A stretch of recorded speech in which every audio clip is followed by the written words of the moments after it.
And to all that have tuned in on this Tuesday evening, we say hello and welcome to NR Night in America for the first time in, I wouldn't say that long of a time, really 2 weeks' time. We are back from the Area Cup Series, the e-ticket. We're back racing with NR Night in America. Tonight, the schedule, it's kind of all up in the air, mainly because after Bristol, there's no guarantee what we'll do next. The viewers get to vote where we go from race 1 to race 2 to race 3. 3 races as of right now projected for tonight. If we had 200 likes, we might have that of race number 4. And we'll continue to watch and monitor. We do see on the top of the screen, it does say Indiana 500. Yes, not supposed to be Indiana 500. It's supposed to be NR Night in America. But nonetheless, excited for what is to come tonight. Opportunity for drivers to see victory lane ahead of the next e-ticket event. That will be set later this month with the Alabama 500. All systems go on what we have ready to rock and roll right with you all. I want to say thank you to everyone that has tuned on in so far tonight as we get ready to go green flag racing. Don't know why it says Indiana 500 up there on the top. Hopefully we can go ahead and make that adjustment here shortly. But yes, we are looking at the opportunity for drivers to make their way into the Alabama 500. The Alabama 500 could be a one-day show. It could be a two-day show. We're still trying to figure out all the great things on that. But as of this moment, it's still to be determined what we do, where we do it, and how that all kind of really does come around. Overlays going on to the left side of your screen now. This is qualifying. Following qualifying, we'll have the LCQ, and from the LCQ, we'll set the grid of 32 drivers to race for 100 laps at Bristol Motor Speedway. And that's where everyone gets really excited, because we know when we go racing at Bristol, really don't know what to expect. Great things can happen, not so great things can happen. So left side of your screen, you see the drivers currently putting down a time. Top 22 advance, everyone else goes home. Should we say that's wrong, because the top 22 advance, 23rd on back, head into the LCQ. 30 laps for that LCQ. We'll take the top 10 from it, and that's how we set our 32 car grid.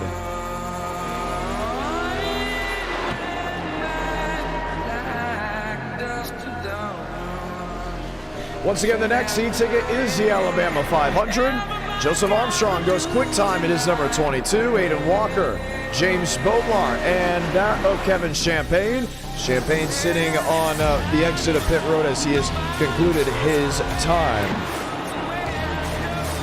It's a beautiful evening, this Tuesday evening at that. Right now projected ARCA Talladega for race number 2. Once again, you, the viewers, can vote on where we go. If we hit 200 likes, we'll be thinking about a race number 4. Just keep all that in the back of your head. Quick race 1, maybe a quick race 2, depending on how ARCA Talladega goes. Round number 3, well, it's still up in the air, and we're going to be looking at what everyone is saying down in the chat below on car track combos. Some may want certain combos, others may want something different. We'll continue to monitor and watch to see where we could be rolling with it. William Schmidt out of the racetrack at number 79.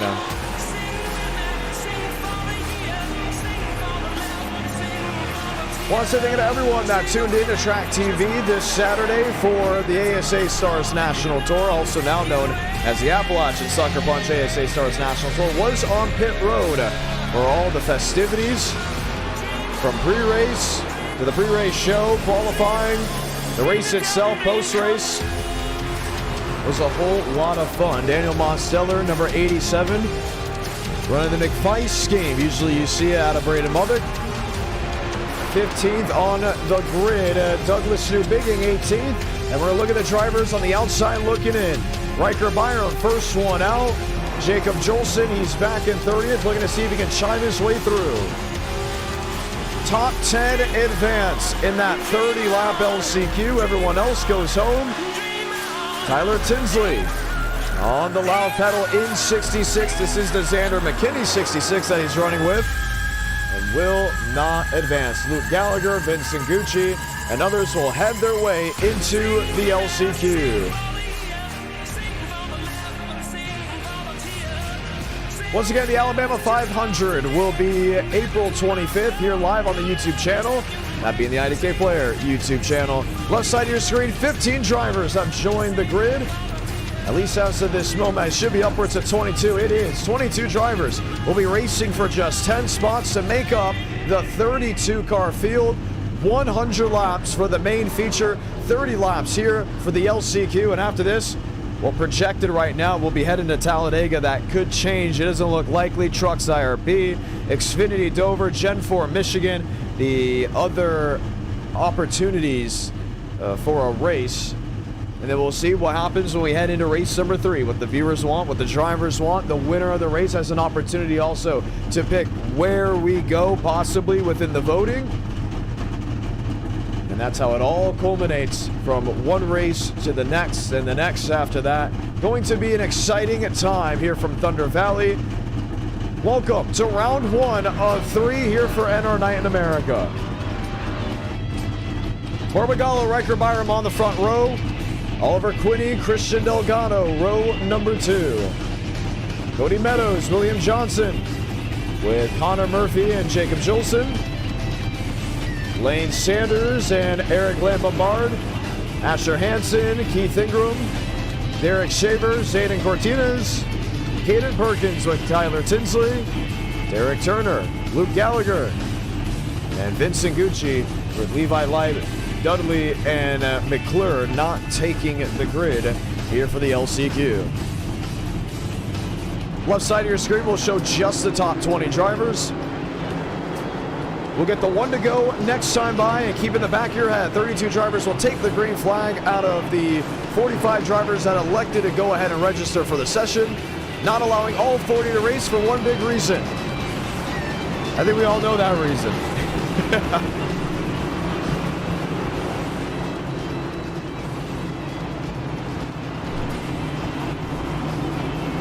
Byram, Barbagallo. 2 drivers that have won an NR Night in America in times past. Riker Byram winning the Battle of the Beach in 2024. Dominic Barbagallo, a multi-time winner from Atlanta to Daytona. Christian Delgado, Oliver Quinney back there in row number 2. And Cody Meadows, 1 e-ticket start came from the Great American 500.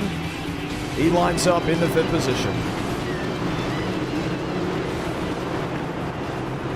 NR Night in America is really like local night in America. This is where you get the public lobbies and all the action, and from there the stars of NR Night in America get invited to e-ticket events, the big e-sport events that we have on this YouTube channel, to settle who is the best. Let's link the fuse from East Tennessee.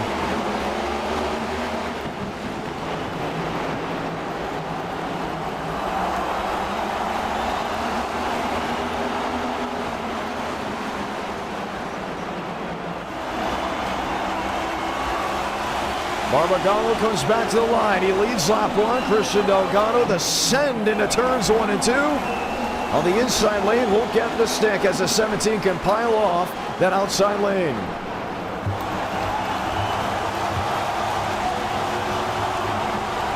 Riker Byram, P3. Everybody knowing if you're up inside the top 10, you can advance to the main event. Deeper in the field, an incident. Xander Cortines, Derek Turner. Turner able to get it refired, but not before the leaders come barreling down into 1 and 2, and the caution will wave. This rescan of Bristol looks fantastic, by the way. I want to go ahead and point that out. They got a texture update from that last recent update that iRacing had, and it looks really, really solid.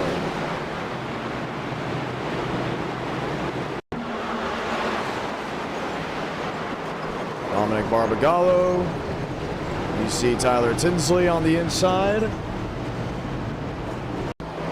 Watch once again.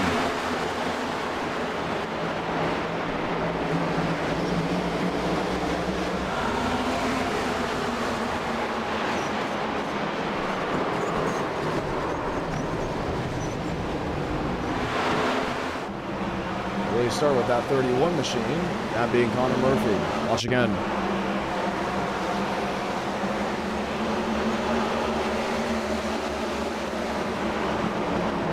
got loose on the outside lane, and there's actually incidents just before that cause. Started shaping things out. Once again, the top 10 do advance into the main event. Already 6 laps under the table, and with 25 laps to go, it's Delgado versus Barbagallo. Riker Byron, we expect this to be the big 3 in the LCQ, mainly because those drivers have the experience of our night in America to go toe-to-toe. Lane Sanders back there in 7th. He's kind of stuck in a bind with Cody Meadows and Keith Ingram, Connor Murphy, Luke Gallagher in the 9th and 10th positions.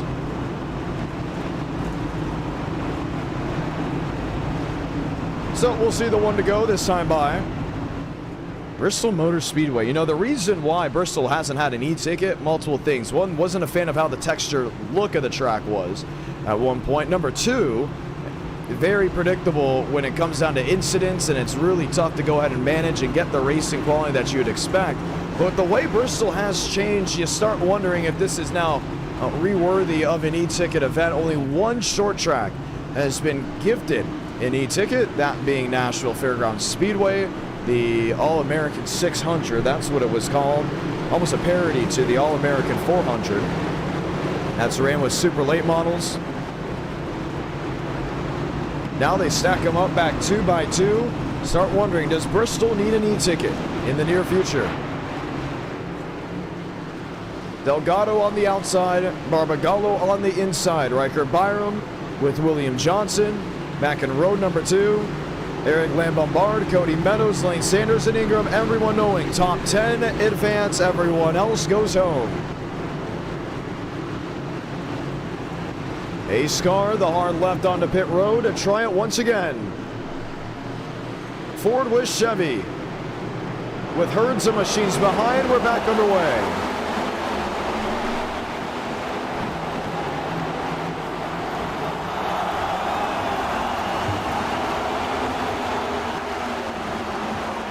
Lambombard on the inside, Christian Delgado on the outside, Lane Sanders lined up with William Johnson. Johnson pulls alongside. It's 5 versus 86.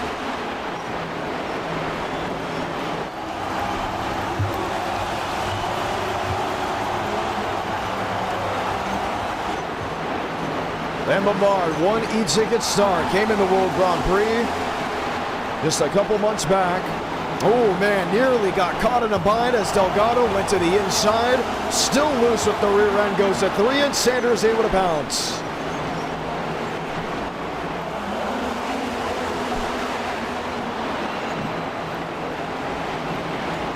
Drivers pushing, drivers shoving. With 19 laps to go, Dominic Barbagallo has not been able to pull away. Riker Byram is there.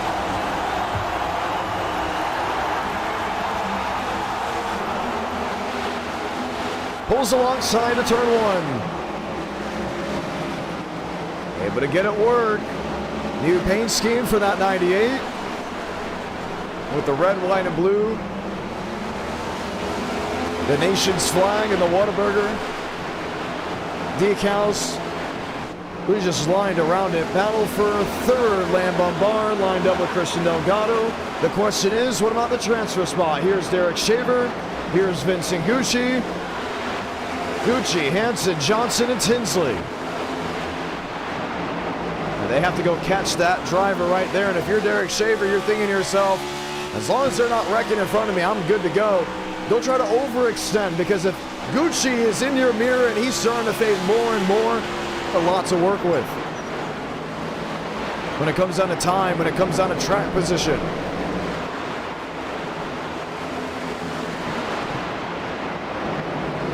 Martinez around the outside. Tyler Tinsley into Asher Hansen. Drop to the bottom, no caution. Battle for the lead.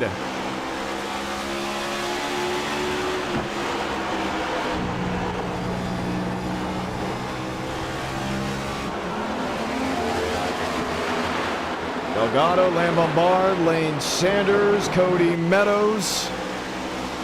This is a fight for the second position, maybe 4 or 5 drivers deep.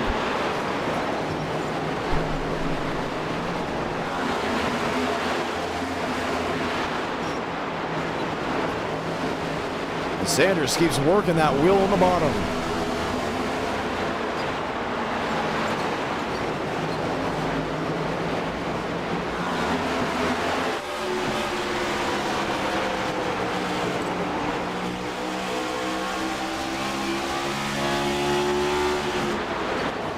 Ten laps to go, down to 9 from Bristol Motor Speedway. There's Byram, Barbagallo. They're hooked up nose to tail. Back to turns 1 and 2. Back to 3 and 4, should I say. Delgado, Lambombard. Still single file up near that outside lane. And there's really no need to go back and forth unless you want to gain positions on the starting grid for the main event. The worry has to be prompting a caution. You don't want to go ahead and give drivers the benefit of a doubt. They're maybe back in a 10th, 11th, or 12th position to rack them, stack them, and put you in contention to be out of the race.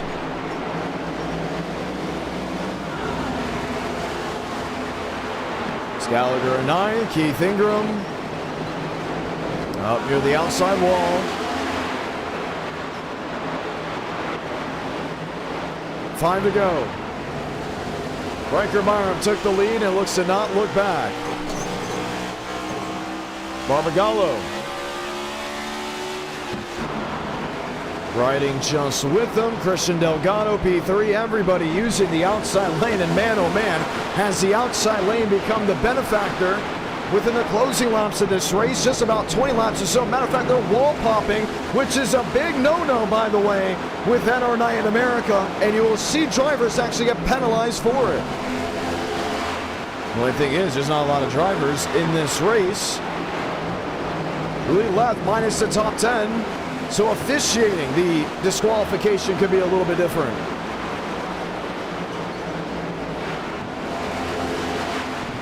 Sanders to the inside, Murphy, wheel to wheel.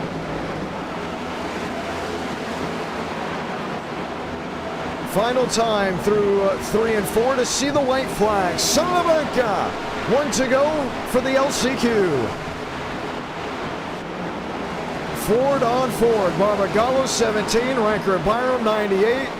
With the final drive through 3 and 4, checker flag, all with the Whataburger Ford. Ranker Byram wins the LCQ.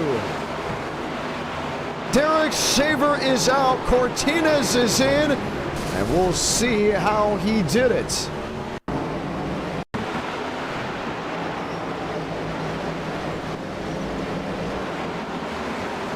Remember, at one point, Shaver was very clearly in. And we were not able to go ahead and see that. Let's try it once more before we fully grid the field.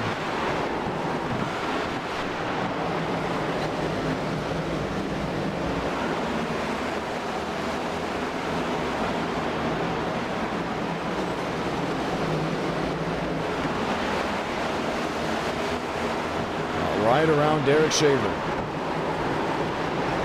So the field has been set here at Bristol Motor Speedway.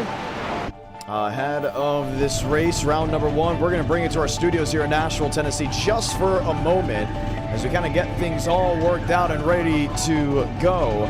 Just want to make sure the admins are in place. Yes, we know wall popping is going to be a big issue, and we have clearly already caught it. Now the question is going to be, what do we do with the drivers that continue to wall pop? And we're putting it in place. Drive-through penalties automatically for drivers that get caught wall popping consistently.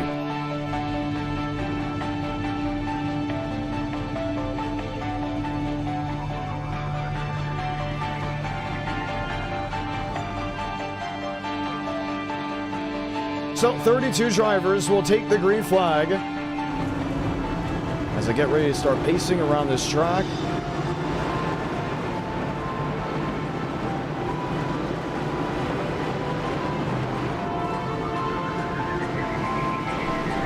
Now everyone questions how this race will go with the outside lane being as dominant as it was.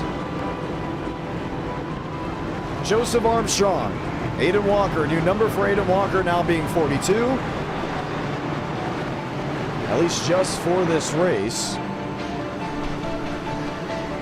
Armstrong in 22 up near the outside lane. Want to say thank you to everyone that's been tuning in tonight as as we continue to rock and roll with all the racing festivities. It's a Toyota cleanup here with row number 1. Toyota Chevy, row number 2. Another Toyota back there in row number 3 has a bow tie to the outside of Ever Counts.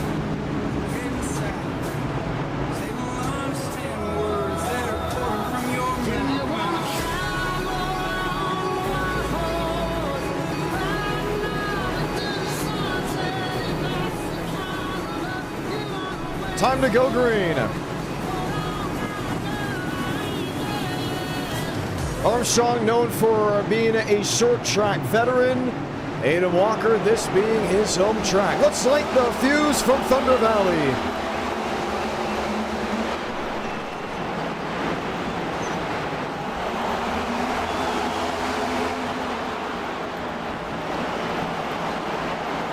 James Bomar swooping into the second position. Walker dropping back to third as Armstrong leads lap 1. Counts, Champagne, Douglas Newbigging in 71 creeping to the bottom.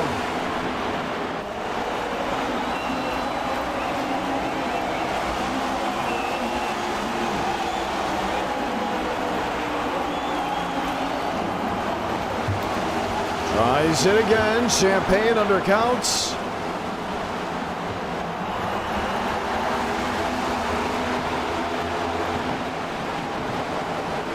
Toe-to-toe, he's on the outside. Chad Thornquist in 82.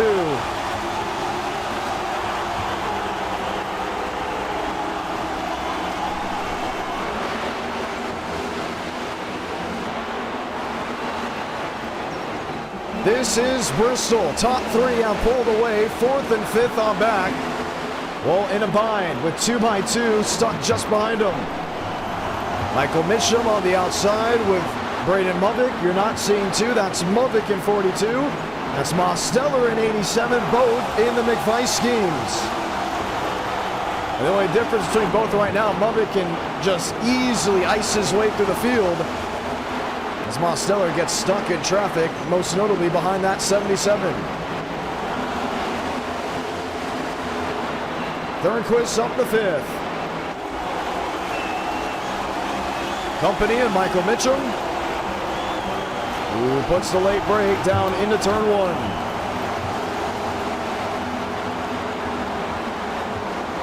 Bump, run, see ya. Mitchum sideways, saves it on the apron. Movick gets away, and that 38 loses multiple spots just off the exit of turn 4.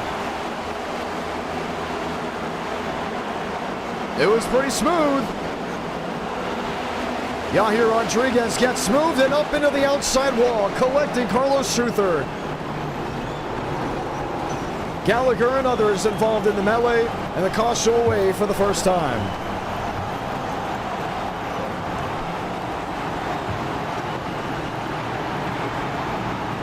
One bump and run worked, and the other one ended up being a ship.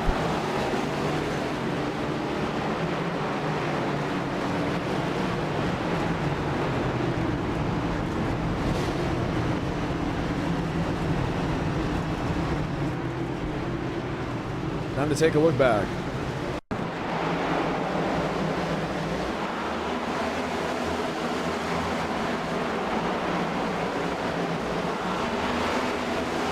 Drove it in deep out here.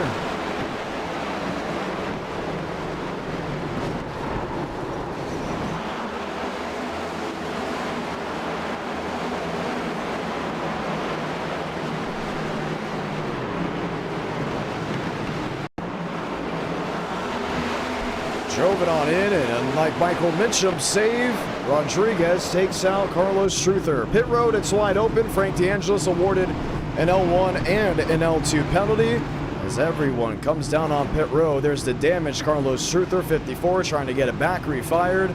As the rest of the herd comes on in, Armstrong, Bomar, Walker, Counts, Champagne, Swearigan, Thornquist, Mosteller. Let's go ahead and chime in with some drivers and hear what they have to say. Movick, John Ramos, you got a copy. Movick, John Ramos, you got a copy. And no word out of the Braden Movick camp. Let's try it once more. John Ramos, Braden Movick, you got a copy. Oh, and we were just able to get a word from him. Now we can't. Hello. There you are. That was a really good bump and run. Was there a message behind it? No, he wasn't clear.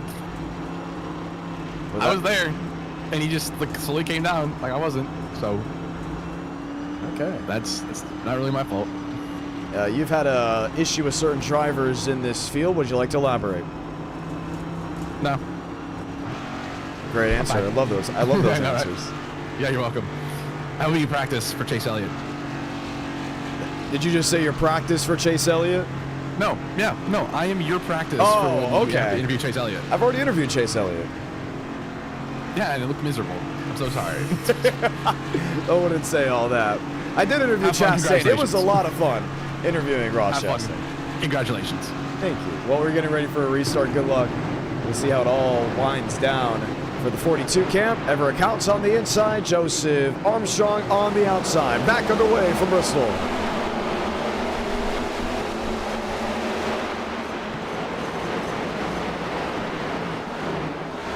Vega quickly dropping back.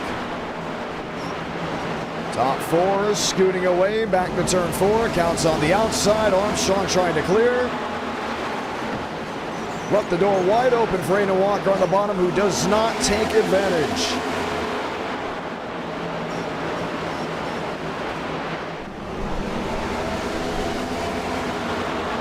Alexander Ortega.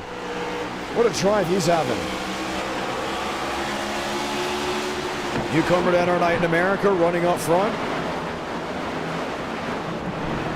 Really putting on a show. Now to the outside, he goes of Aiden Walker. You saw Dominic Barbagallo stopped on the bottom. No caution for him. And Thurquist go the long way around. That's what he's going to try to do.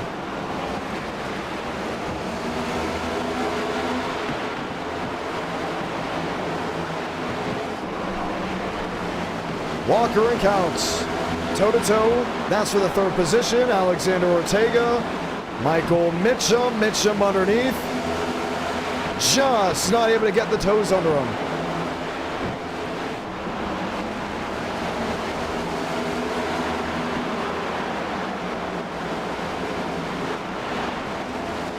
Chad Thurquist to the outside, Ruckus to the lead in Red Bull. Don't look now, Aiden Walker's going to join him. And quickly, the outside lane showing to be the dominant force. Armstrong on the bottom, I believe, as a way to conserve some type of fresh rubber, but will drop from the 1st position back to 4th. Alexander Ortega, long way around, jumps into view. 2 Toyotas and a Ford up inside the top 3. Mitchum, Mosteller, and a hey now off turn number 4, hand over fist. Keeps it pointed in the right direction.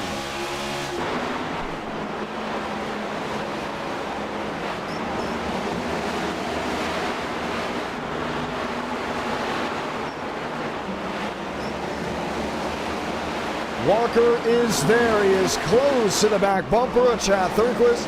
Now the question is, can he complete the pass?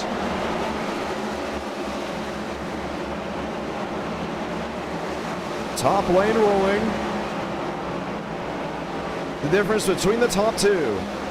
Walker, the 42 machine. Ortega, now the 28.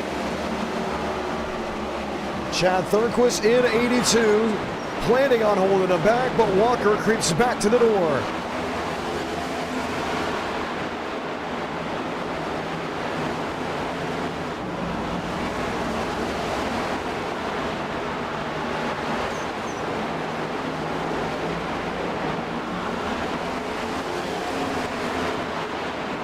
.74 to go.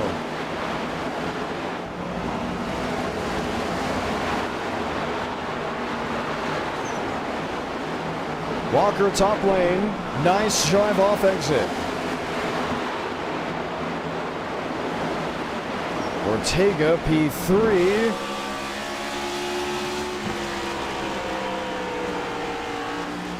And there's the fight for the lead. Walker under Thurquist. Thurquist just able to late break and keep the 42 at bay. 71 laps to go from Bristol Motor Speedway. After this race, ARCA Talladega. as it will be round 2 on the stop. Cody Workman going for a slide.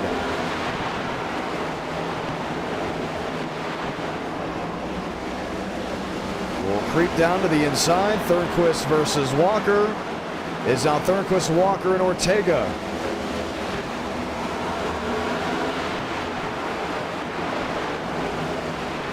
Tried the quarter panel.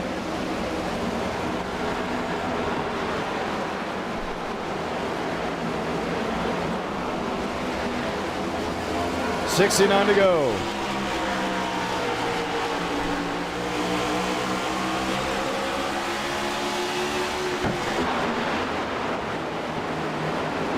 Ortega 28. Where has he come from? Newcomer in NR Night in America. Is looking for a move on that 42. Top side won't work. Inside look possible. Then it ended up working out.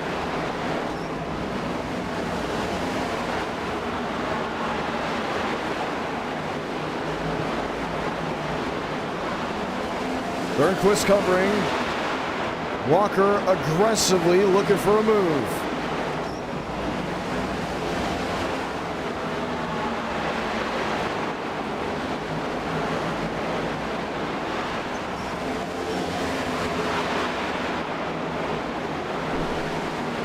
So far, the racing up front has been fantastic. You can see these drivers kind of just stuck in that nose-to-tail roll. Is Joseph Armstrong gaining? I think he is. He wasn't quick to navigate the outside lane. He stuck it down right on the bottom. And now quickly has caught this top 3. You guys want to hear something very interesting? Just over a year ago, I called a street stock race at Bristol Motor Speedway. In doing so, on April 6th, guess where I was April 6, 2025, a full year exactly away. Driving back from Dominion Raceway to Nashville, Tennessee, going past Bristol Motor Speedway. I was in a convoy with people that worked the Bristol event, and I called up on the radio. You won't believe what we just did an exact year from the day. Pretty cool. Never been to Bristol as a fan. As a commentator, yes.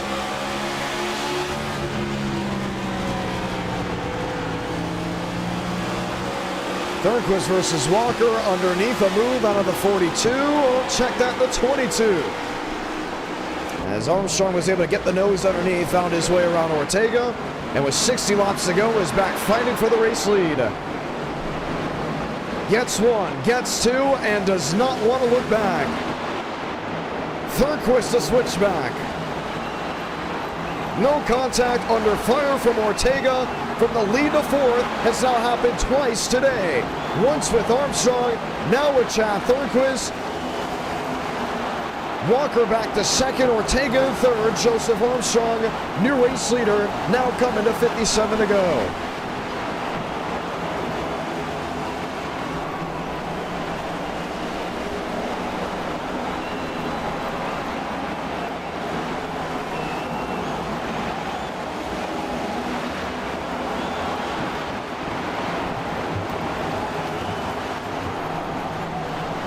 Two tenths, maybe more, as it gets ready to I'm about to say separate. How about shrink back together? The momentum is carried well for 42. Walker up near the outside wall. Look out, Cortinez stuck in the middle of the track, and all that momentum is shifted. Walker and Ortega.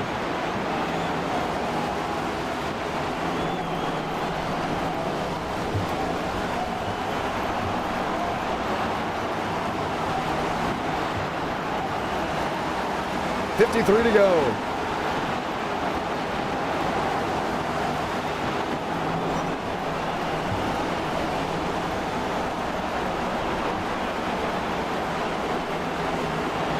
There's Michael Mitchum, Chad Thornquist. And he's in view, Daniel Mosteller. Incident on the front stretch, I believe that was the 2 of Gavin Austin. You saw him parked down on the apron.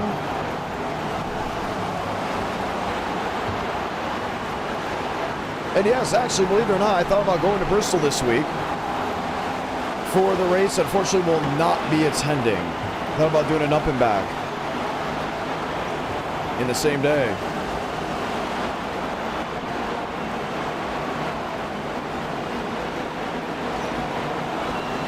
Mitchum soon to be under fire by Daniel Mosteller. Walker, remember all of his growth he was having on Armstrong. Maybe little by little it's starting to come back. The driver from Knoxville, Tennessee. What is he dealing with today? 39% humidity. Track temp of 103, a temperature of 84.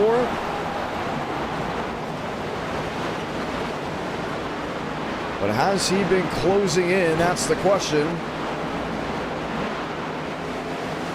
Ever so slightly from lap 51 to lap 52.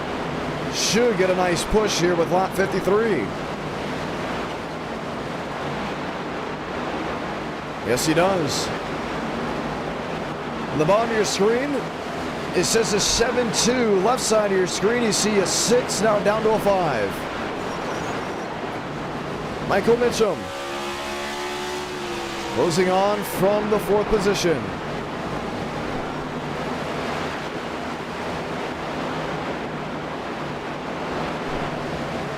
6/10 the difference. DeAngelis around Keith Ingram.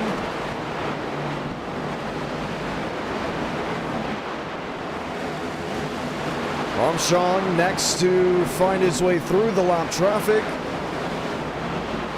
Ingram's still 1, going a lap down.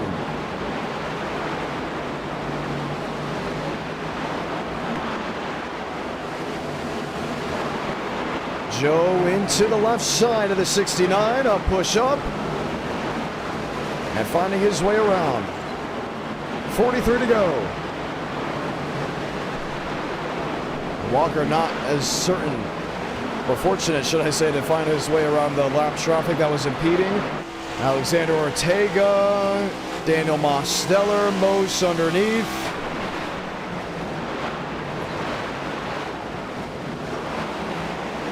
Trying to see what they could do.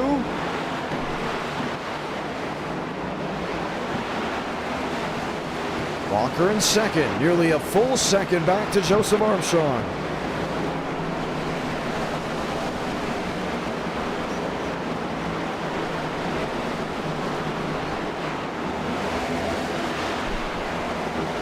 .41 to go.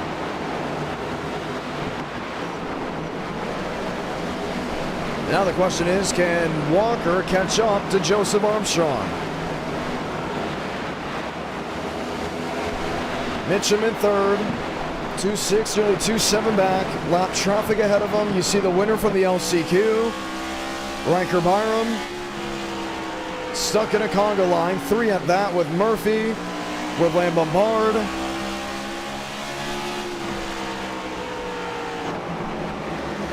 You haven't seen a lot of winning out of Joseph Armstrong this year, minus the community event. He did go out there and really put on a show at USA with this car.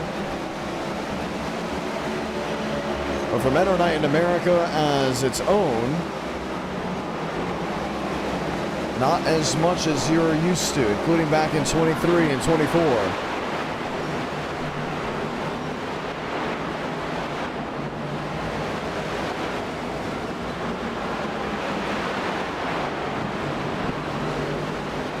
Underneath, Connor Murphy.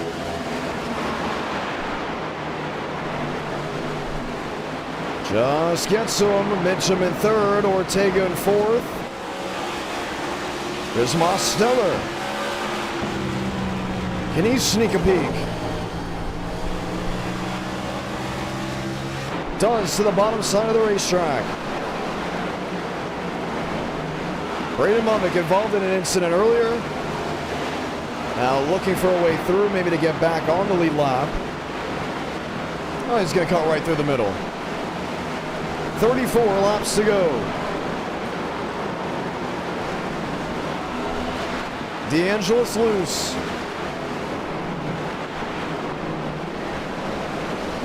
After this, we're going to be going to wherever you, the viewers, want to go. Race 2, race 3, race 4, all up for vote. ARCA Talladega right now winning it with 56%. 32 laps remaining.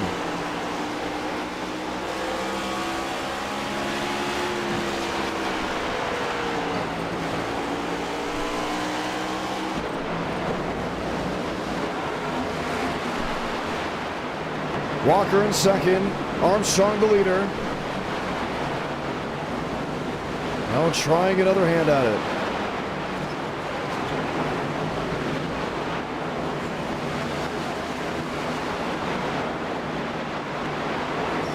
.30 to go.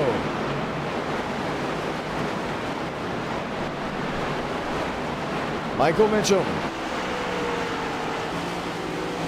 Oh, gets into Murphy, and there goes the 31 up and into the outside wall.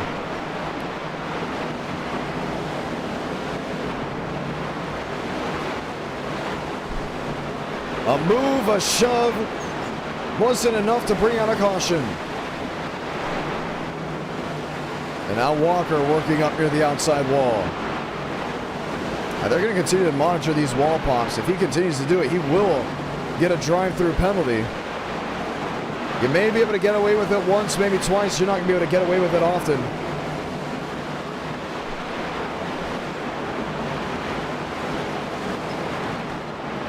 .27 left.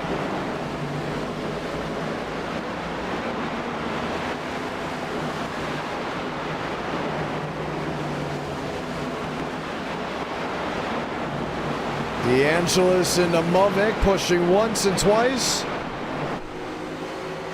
This happening just in front of Aiden Walker. Armstrong, 6/10 with lap traffic competing.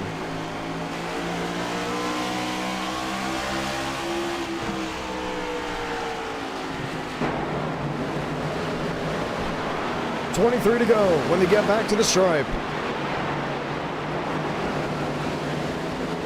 3.5 seconds separating that from the first place driver and the third place driver, Armstrong and Michael Mitchum. Where to go? It's a logjam of lap cars. Lambombard. Barbagallo, Joe trying to sneak through. 4 wide it is. 3 being lap traffic, and Joe can find his way through the minefield. But allows Aiden Walker to close the gap.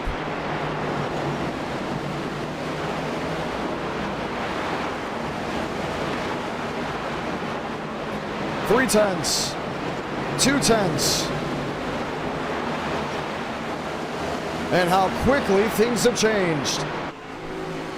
One caution in this race.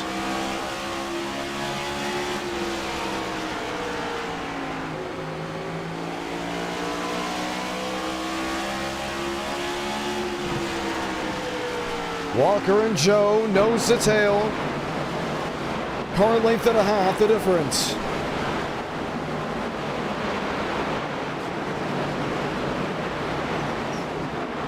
Gets to him. Now can he find a way through? Door open inside.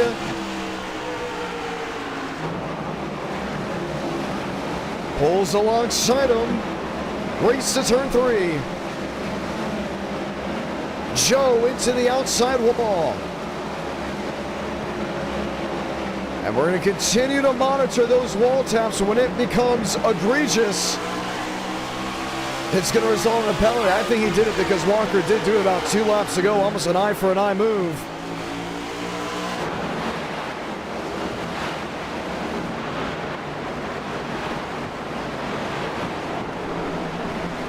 .16 remaining.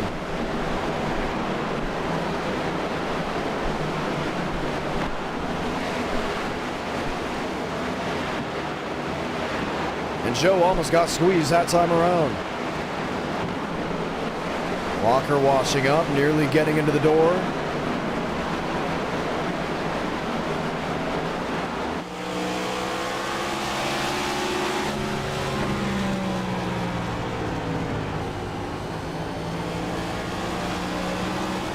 Tried it there once again.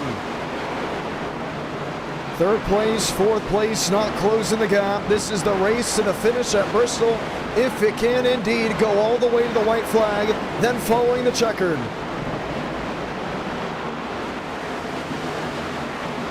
Armstrong clears. Walker topside. He can roll it really well down off the progressive banking to stay hooked up nose to tail. Outside line, not going to work.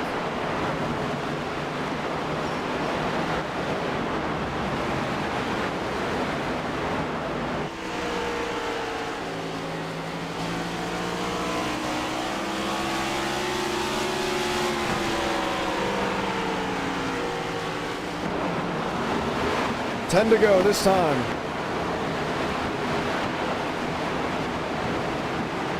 Aiden Walker. Racer out of Knoxville, Tennessee. Races legends well in the Southeast at Atlanta Motor Speedway, Charlotte Motor Speedway, Nashville Fairgrounds Speedway, Kingsport.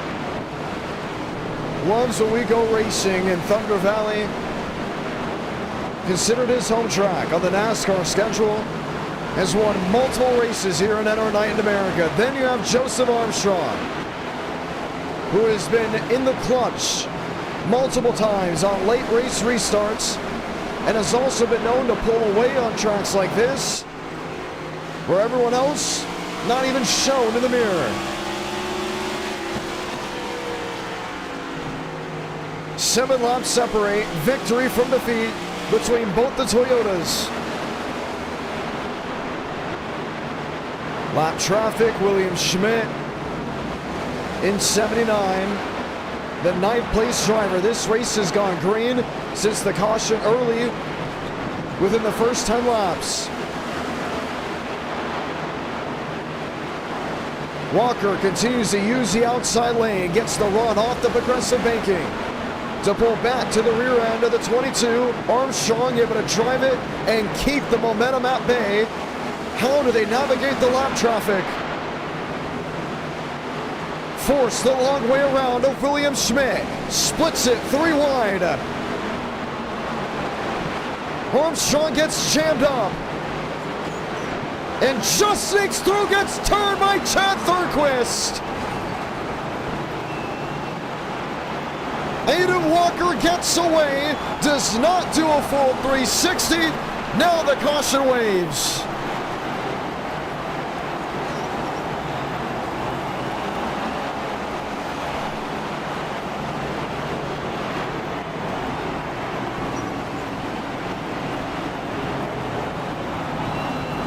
Wow.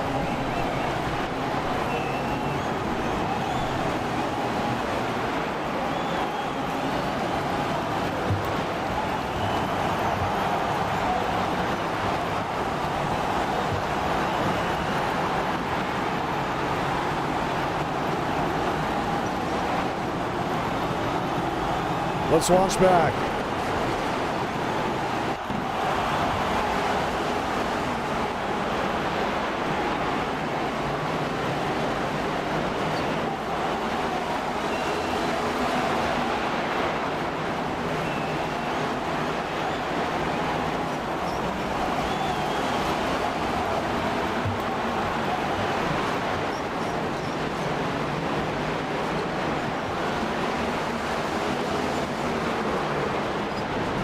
You be the judge.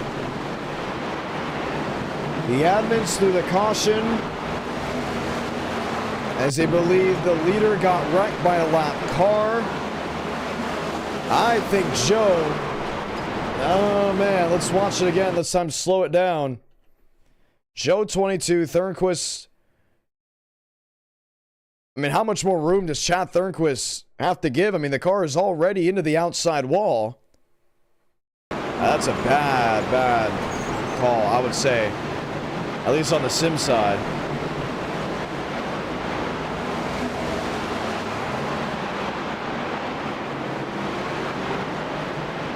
We've seen bad calls already in times past, but yikes.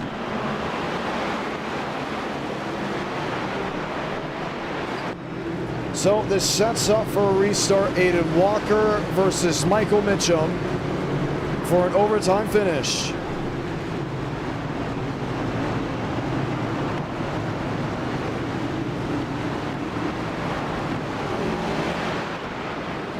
Walker powered his way through.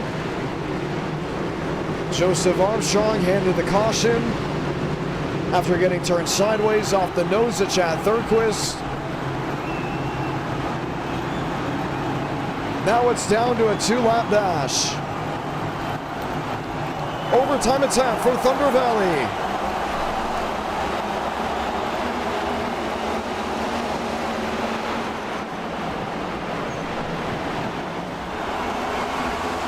Walker pushes through from help of the 22. This race is official. Salamanca, 1 to go from Bristol.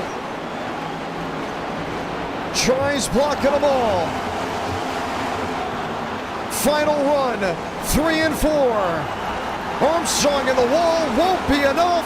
Hayden Walker wins it in Thunder Valley.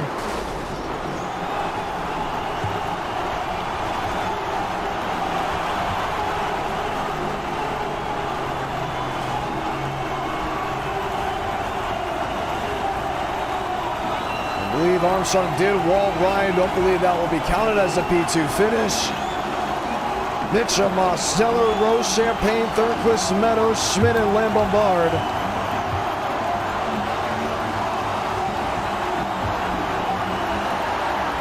Climb out with the top 10. Worrisome moment, but Aiden Walker still going to burn it down from East Tennessee.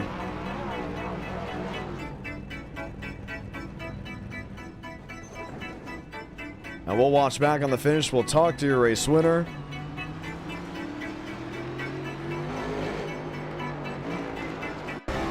Even under the wildness, is able to persevere.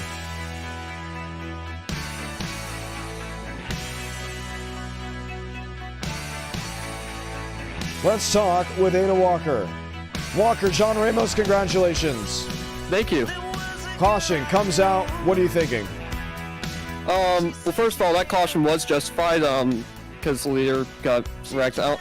Because for some reason, Frank said it was like that you were saying something, but I don't know. So from our view, Thurquist was in the wall, and Joe cleared. I mean, that was very, very clear. I think it was mainly because I really have no idea how I was up there with Joe at the end of that run. I guess the top's been better with the tires if you run it a certain way, but I think that was probably wise. We were both trying to get through the lap traffic as quick as possible, so I think that was just more of a racing incident. But on the caution there, I knew pretty much if I don't take 2 tires, I'm going to lose the race because that's just going to be how it goes. So I took 2 tires. Me, Mitchum, and Demos took 2. I think Joe was first one on 4. But I bet you that damage that he probably got from the 2 incidents with Dernquist probably hurt him over the run, and probably with that green-white checkered there. So yeah, kind of surprised about this, saying that Bristol is usually not one of my strong tracks, but, well, we won it. You did. Well, we're doing ARCA Talladega next. That's only going to be about a 30-lap race, but we will still have a LCQ for that. Since you won, you get to help with the voting of race number 3. But this is what we'll do. We might have a runoff. If it is a close poll between 2 tracks, we'll have a runoff where we'll have a redo, and it's only a vote between those 2 track combos to see what everybody wants. What do you think? Can we please just trust me here? Legends on a road course is amazing. The racing is just really good because they've upped the draft on it too. So now it just gives a lot more people a chance. I mean, it won't make its way like this. Do you expect people to vote for that? That's going to be the question, because you know what it's going to be going up against. I mean, it acts like, if anyone's watched like MX-5s at Daytona, it's pretty much just like that. So if you guys want to, it's a really fun combo for both the drivers and just so much fun to watch. I mean, I think like the first few days of me, Tyler Clare, and Demos had like a 3-wide photo finish at VIR, and it was like separated by like 3 thousandths of a second. So it is a really fun combo. I really hope we can do it. I mean, I know the viewers have to vote and things, but it would just be viewers trust me here, is a really good combo for entertainment. I mean, I think we can consider it another time, but I don't think we can consider it this time, just because I know it's going to be giving up a spot to a different race that we all know will probably be in contention. I just don't expect it to be in contention, including tonight. Yeah. I mean, for everything else, I feel like... I'm trying to think. It would be fun to do, like, the Xfinity car on, like, a road course, I was saying, because that's always a really fun car on the road courses. I don't know what road course we could really do. Want to point out, for everyone wondering, we are putting everything up currently for the race and getting things kind of locked in. We are going to allow it as 30 drivers advancing from single car qualifying for Talladega with the ARCA car, and then it will be 10 drivers from the LCQ, 10 laps, 10 drivers advance to the main event, where the main event, yes, will be 30 laps. So in total, 40 laps at Talladega, 30 minutes. Check that. No, it's going to be 70 minutes or 30 laps in that case. We do expect to go the distance on the 30 laps. Walker, let's go ahead and continue to hit some combos here. What is the chat saying? Are you checking it out? I do not have it open right now. Let me pull it up. Let's see what the chat says right now. Hold up. There we go.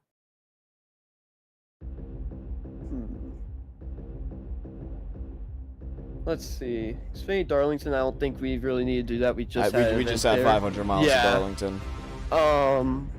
Session is up, by the way. For the ones wondering, session is up. Indy, Texas seems like a pretty fun combo. I don't know if we can really do Portland since most people still haven't bought the track yet. So. There's a couple loud people in our group chat and in our Discord that say Portland, Portland, Portland, but I'm not seeing the numbers of people that bought Portland. Yeah. Because I start asking around, just randomly, hey, do you have Portland? Hey, do you have Portland? And a lot have still said no. So I don't think Portland's going to be happening. Session is up for Talladega. We could try maybe some... I mean, most of our drivers have Long Beach. I know that. We could try something with that, like the Xfinity car or something. But I don't know. No, I don't think we have set up. I don't think we have. Yeah, no, we don't. I like Trucks Wild West here. That's what we're talking about. Trucks Wild West. Pro 2s at Wild West. If that wins, we can have a vote between Trucks Wild West or Pro 2's Wild West. Can we please try Arca Langley? Is a really fun combo also. Arca Langley. Okay, I like where you're going. I like where you're going finally. I like this Langley move. is honestly probably one of the best setups Arca car has right now. I'm all everything Arca on grassroots tracks. Like, I genuinely want to do an e-ticket or a community event that is the Arca car on iRacing at a grassroots track. I really want that to just be our new grassroots track. I mean, we do super late models, and that's fun. I enjoy that. Yeah, I think the super late models are a little bit of a demo derby. That's the only problem. Just because they race so much differently than a full-body stock car. Yeah. I'll let you choose one combo. Go ahead. I'm trying to see that live chat. Some are saying Arca, Michigan. I just don't think the horsepower is there for it to be a good race. I mean, it can be a good race, yes, but I think it's going to be more related to Talladega, and I'm trying to change it up. Gen 4 Nashville Fairground Speedway. We've done that before. It's another one of those where will it put on a good show, or will it make me want to pull my hair out? I mean, I still think, can we please just put the Legends at a road course, like VIR something? Just, can we please? Checking, wondering. I know, okay, this is what we got to test. Track. We do have to test IndyCar Indianapolis to get that ready, because they have changed that track up big time, and we have to get it ready for our 500. It's hard to really think of any combos, because I don't even know what's really good right now. Oh, Arca Myrtle Beach, man, we missed a big one. I want to do that. The next Friday we got to do that. Oh, man, that sounds so good. That sounds amazing. I don't know about Legends. I just know it's going to be wasting a spot. I know for sure that will be wasting a spot. Yeah. Maybe we can try doing a test sometime, though. Really trying to think. Session is up. I'm not seeing a lot of chatter out of the live chat, so... COT Kansas. I don't even know if we even have a setup for that. We do. It's just the fact that I know a lot of drivers are going to be very anti it. Yeah, because it's always a plowing type setup and things. And that's the thing. That's the thing that we have to battle all the time. It's like, okay, the drivers like it, the viewers like it. Is it something that's worth commentating? Okay, North Wilkesboro. We're talking I think we could here. try. I think we're talking here with North Wilkesboro. Xfinity North Wilkesboro. Does it have a setup for Oh, of course. Wilkesboro? Oh, heck yeah. I know because I've raced. Because the few times I've actually raced on iRacing, it's had a setup. So worst case scenario, if it doesn't, then we'll just do another repoll. Boom. I think that's pretty good. I think that so what do we have? We have Trucks Wild West, IndyCar Indianapolis, ARCA Langley, and then Xfinity North Wilkesboro. That's after a Talladega, by the way. Yeah.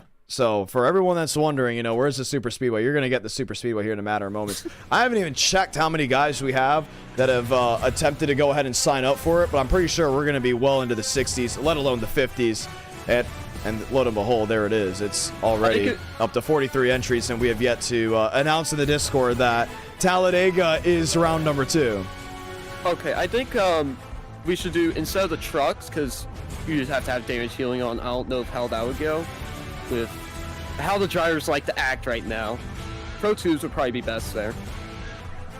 Yeah, it could be Pro 2s, but right now IndyCar Indianapolis is winning, and it's winning by a pretty... Yeah, that would surprise me. I mean, it's pretty much a super speedway, just takes a little bit more skill.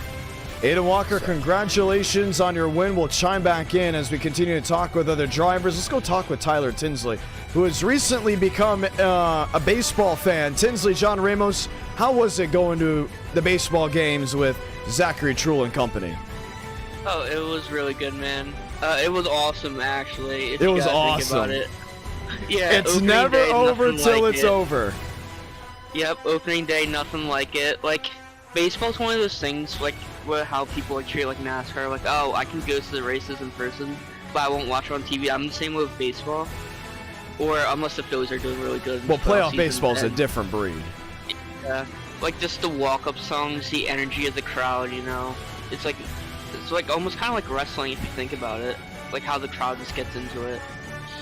But yeah, I just want to say during that LCQ that was not intentional. I literally got. I was about to say, what happened there? I tried to do a crossover thinking I was him. Mind you, my entire voice chat is watching me do this. And they're all trying to cheer me on, trying to give me tips because I had to update Demos' car. So the only practice I had was like qualifying, right? So I make the crossover and I guess I gassed it up a little bit too much, got a little loose. And since it's the next gen, like any slight wrong like wheel movement, it'll just go up the track and overcorrect. And that's what happened there. It was not intentional. I'm just a bad driver. But Talladega, this is my bread and butter, you know. Hopefully it's a little better. Hopefully it is a little better. That's what we're hoping for. We're hoping for a lot more here. When was the last time you went to Victorland? I hate to ask.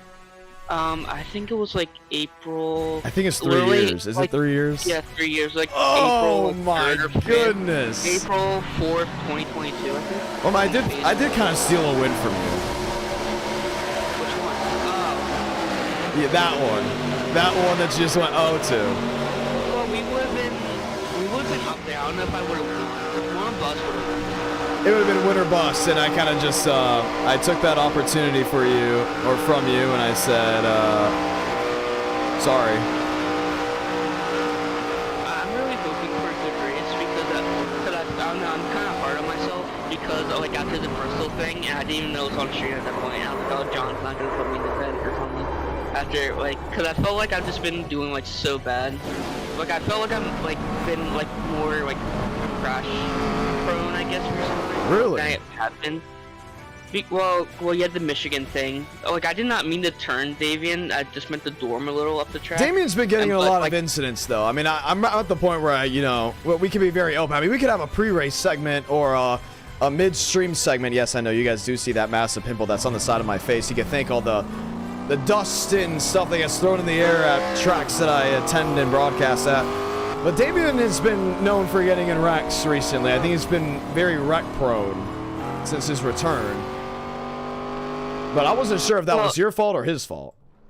Well, it was a little net code. Like he doored me like 3 or 4 laps before that and made my car really tight. So I always wanted to door him back on the final lap. Set him a little too hard. Net code kind of turned him and like cost both of us the win. And then the e-ticket wrecked myself on lap 2. Not proud of it. And then the Bristol thing, you know. I can tell I've been out of the loop for Talladega. 4 years.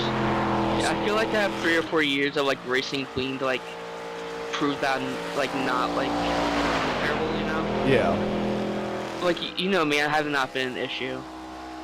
But I can't believe this. I'm sorry, I hate to cut you off.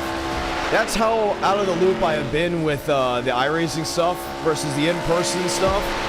They told me that Talladega got updated, and I thought it was just the yellow lines. No, they updated the grandstands, and they've updated a lot with this racetrack. Wow, it looks really good. It's going to look great for the Alabama 500. Should be a fun event. I have a scheme. If I get put into it, I have a scheme on it. You know? What's the scheme idea? So, since I didn't really get to use my throwback, I've been making like a bunch of David Reagan throwbacks. Like all the cars. I was thinking about making his like SpongeBob car he ran at Kansas. And like putting like my 75 on it. And I know you like your SpongeBob car when like Schmidt ran it or like Swag Heels wanted to. Right. Interesting. Or maybe doing his like Talladega win, the end 2013. You know, being that like underdog. Be something, you know. We need some underdog schemes. I already know drivers have gone ahead and made paint schemes for Talladega. You can just tell, like, there's certain e-tickets that it's just such a high event on the totem pole, because the second we announced Florida in December, like the date of it, to just the Discord, people right away got to making schemes. Versus World Grand Prix in Darlington, where some are waiting last second to make schemes, you know, the week of. For Alabama, people have been making schemes for the Alabama 500 what feels like a month and a half before the event. I'm already seeing schemes going out, and we haven't even put signups out yet. We should be putting it out tomorrow. But as of right now, guys are making schemes, and we're considering making it a one-day show, a 2-day show. Here's another idea, Tyler. I'm more curious what you think of this one. With us considering a one-day show or a 2-day show, there's already been the talk of upping the entry fee just so drivers have a higher payout for the win or for the top 5.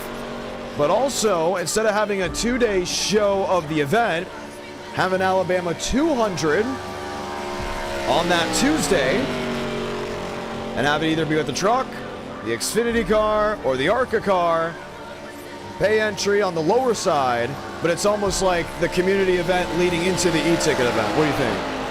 Basically, do like the original Roar before like the. Yeah, it's basically bringing back the Roar. Yeah, that should be fun. But the only difference is paid entry. Winners, drivers can win as well. Like they can win money. Somewhat of a 2-day show, but just so we can lock in 43 drivers ahead of time. Because if we're gonna up the entry fee, there's gonna be less signing up for the main one, and then others that probably want to go for the original entry fee for the Florida 500, how it was there, they'll probably just go for the 200, where you could probably win a good amount of money for that. Probably win the same amount of money as Darlington for a community event that's less laps, but you won't be in the big show on Friday.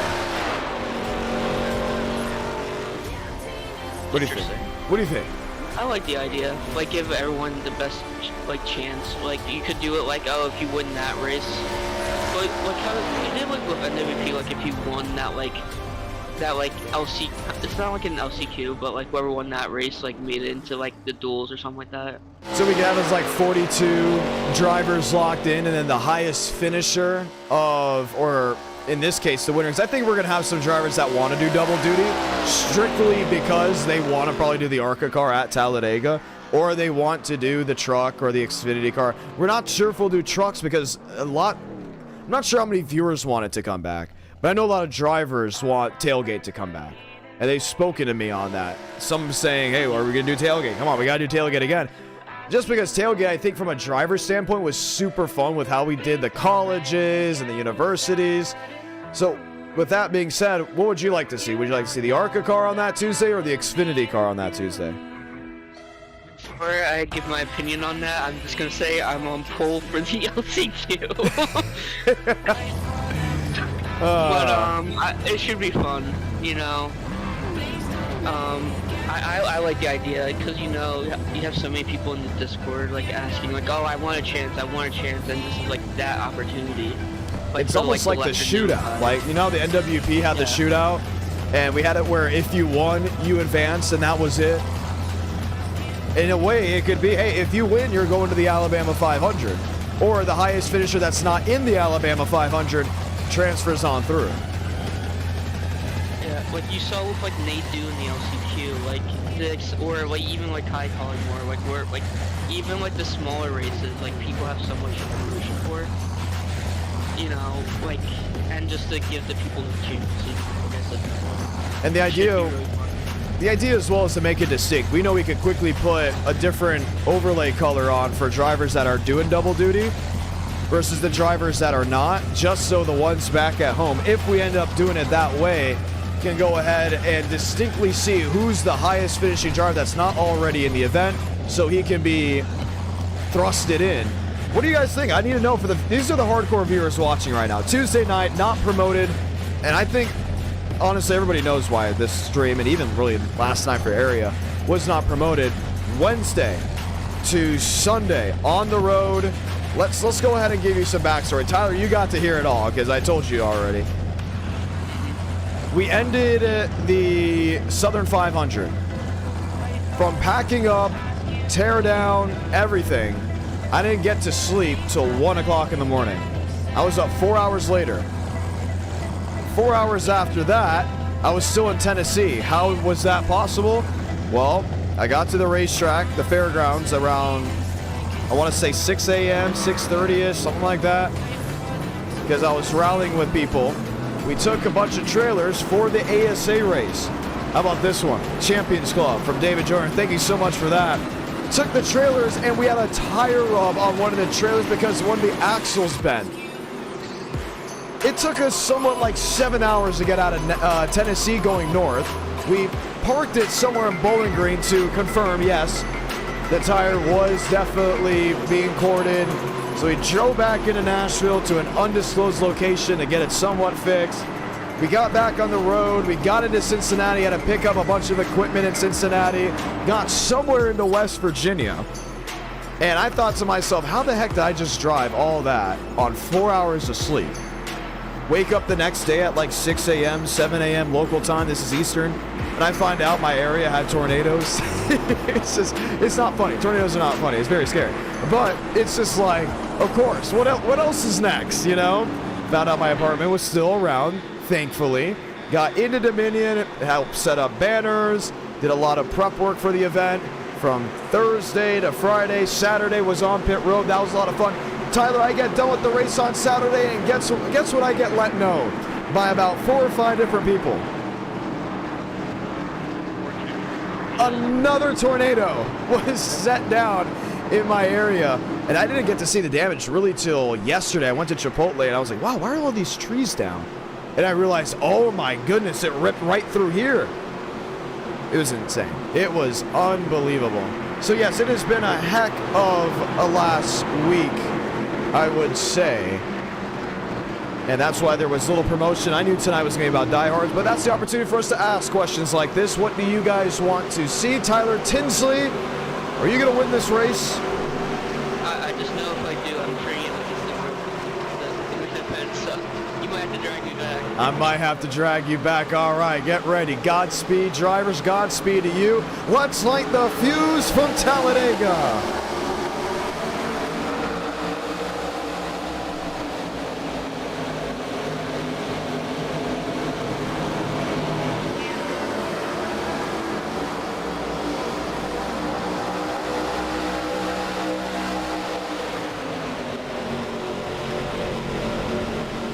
Drivers hooked up on the inside lane already. A fast breakaway from one group to the next after an incident happening deeper in the field. Once again, the top 10 do advance. Everyone else goes home. We have it where there's incidents on restarts, on starts. It is relaxed yellows. Chase crawling for, single filing out. Tyler Tinsley will get back to the line. He will lead lap 1. Let's check back and see what happened on the initial start.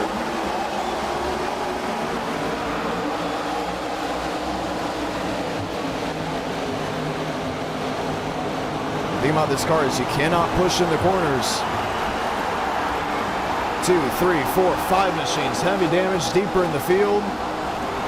As cars went to scatter, Lane Sanders took the lead. Tyler Tinsley drops back as we were watching the replay. Another replay to look, and he got down to the grass. Now on the outside looking in. 9 to go.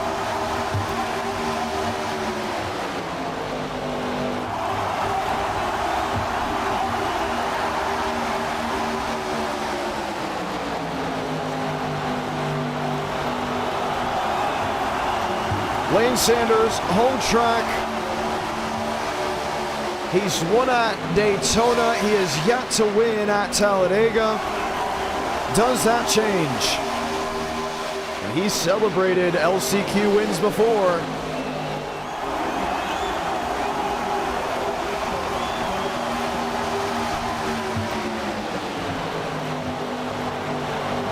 All in second, Colbreth in third.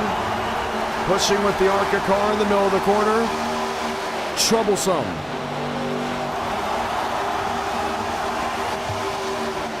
Top 10 advance. 7 to go. And these guys, if they stay single file, they're all in. The thing is, do you sit there in 10th, just being happy to make the show, or do you want to go for the win? You got an opportunity to win a race.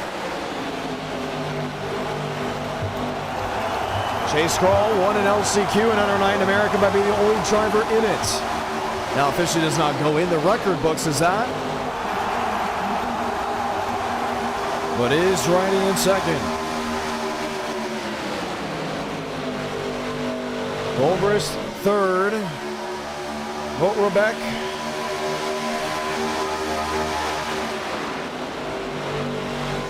Should we say Vogt Rebec? There in fourth. Shaver, Shack, Hurley. Here's the wheel to wheel. That's Connor Murphy in 31.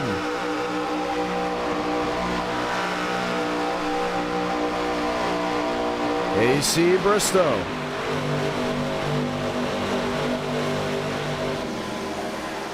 Finding the good fight. Ryan Hurley in 8th.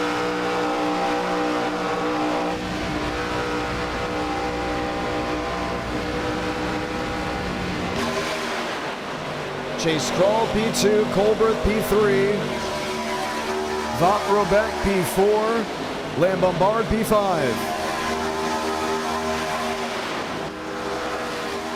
5 to go. And Tyler Tinsley has picked up newcomers deeper in the field. Delgado, Tinsley, Biles, Jenkins. What these drivers are hoping for is a mistake out of someone up here on the final lap to where they can then possibly net gain into the show. Jerry Rodriguez, damage on the 8. Has gone top side of the racetrack. Lane Sanders struggling to hold his line, went below the double yellow.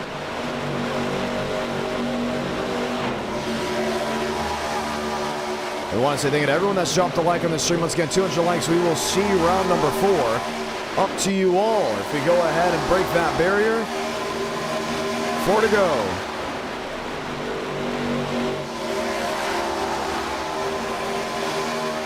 Lap traffic. I don't think it will be that big of an issue. Giving room goes the 8 machine. Cody Meadows allows these drivers to sneak in on the bottom.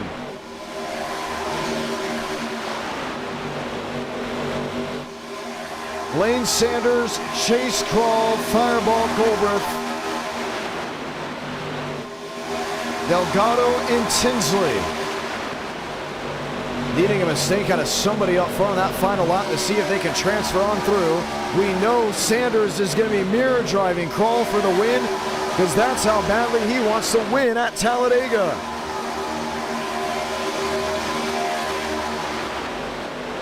Three to go when they get to the stripe.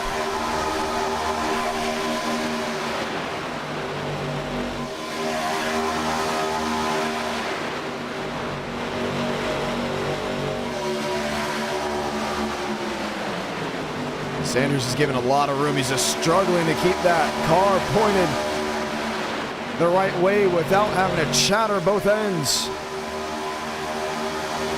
Looks up for one, looks down for another. No move out of Crawl. No move out of Colbert. Now a peek to the outside by 22. But worried that Lambombard won't go with them. 2 laps to settle it. If they all make it back to the checkered flag, they will all be in the show. That being the drivers in this main group, 11th and 12th, hoping for a mistake.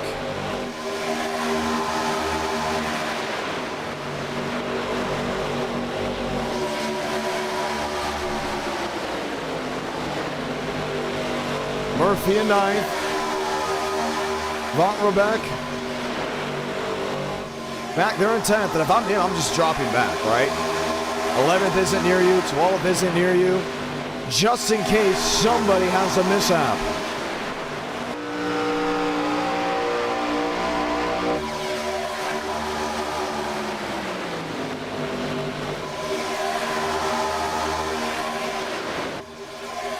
Top lane trying to roll. Can't get the numbers.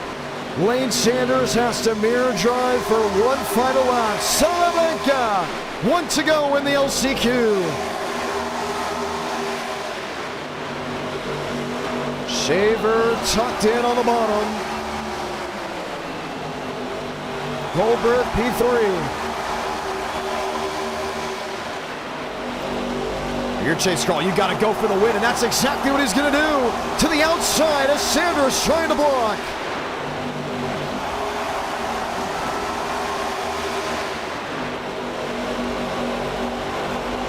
Here comes Derek Shaver. Swipes the bow of the 88. Last gas to the checker flag. Murphy topside, help from the 11. Derek Shaver on the bottom. The race to the finish, turning, wrecking. Derek Shaver wins it at Talladega. And Van Robeck, who dropped back just to make sure he can transfer in the Sinclair 26, says, welcome to the show. Delgado, Tinsley, and Jenkins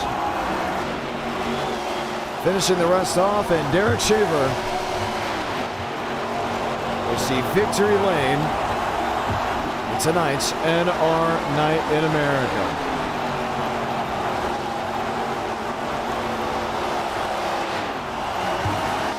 Exciting times for some, another kick in the teeth for others that have been trying to make this event. Right now, Indianapolis is shown as the next best option. We might have a runoff. If it's not within 10 points, we may not have a runoff, because that means clearly drivers and viewers will be wanting a certain thing. Time to go green. Keith Ingram went on pole. He will lead the field of green with Gavin Austin, Schmidt, and Kevin Champagne. Let her go.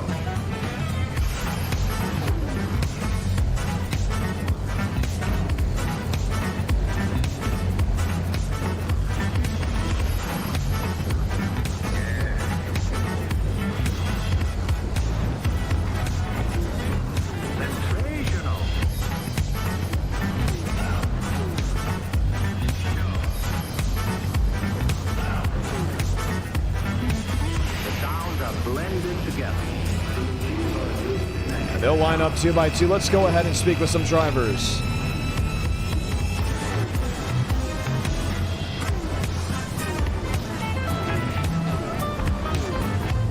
Ingram, Gavin Austin, they're up there. Let's chime in with Gavin Austin.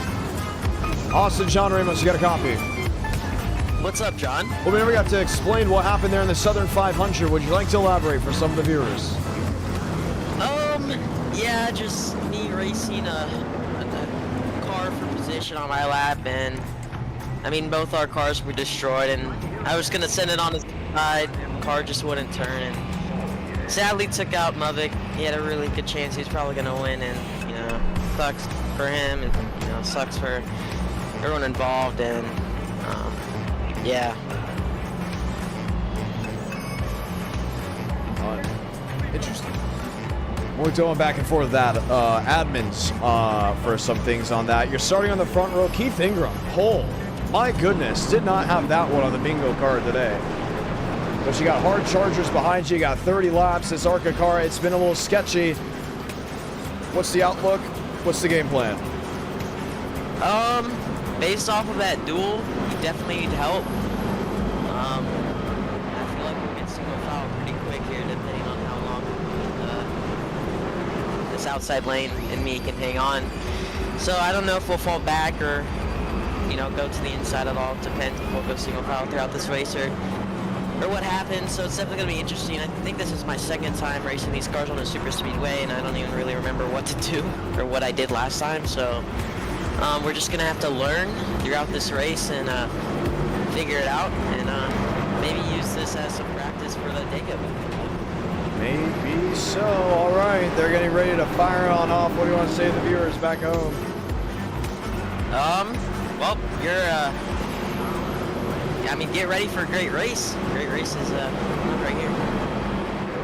Gavin Austin, the RGR drivers, ready to rock and roll with us. Quickly back to Chase Crawl. Crawl, John Ramos, you got a copy? I do. All right, you transferred in from the back to the front. How was it possible? I didn't actually learn much in the heat race. We were just single file there, and I didn't want to make any risky moves, so I actually didn't have any it's gonna be like I am confident I can make it. Good to know. Chase Crawl, part of this field. Let's light the fuse from Talladega.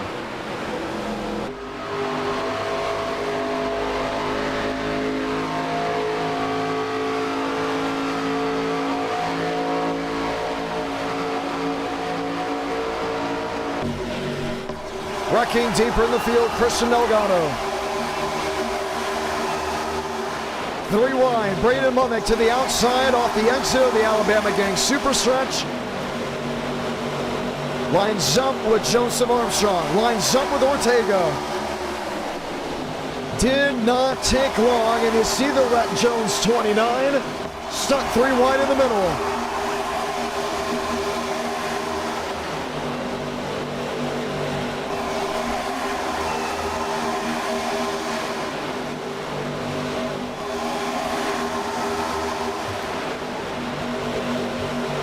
Mavic leads lap 1. Man, these cars in the draft just so twitchy. Look at Most with the move up the middle. Got it to stick. 3 by 3 by 3. This is Talladega.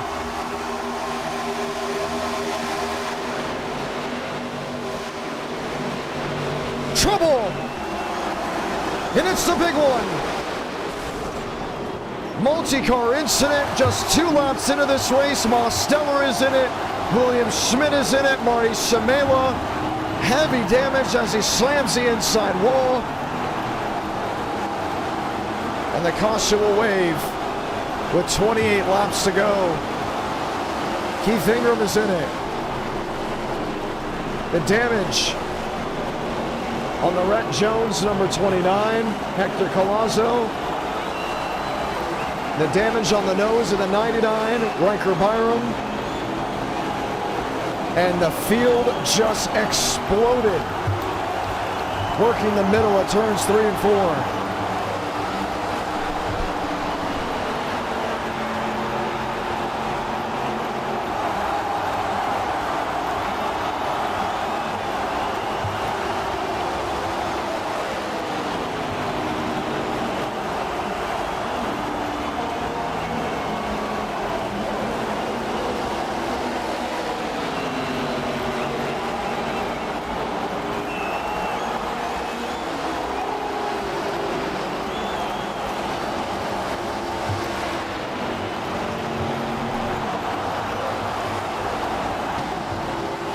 Let's watch back.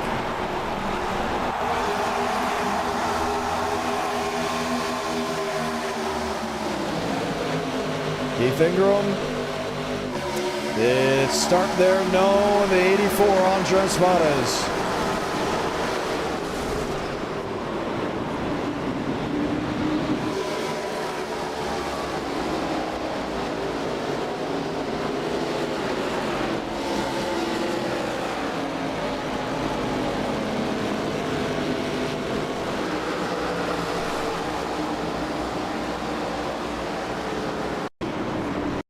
It's just nothing to work with.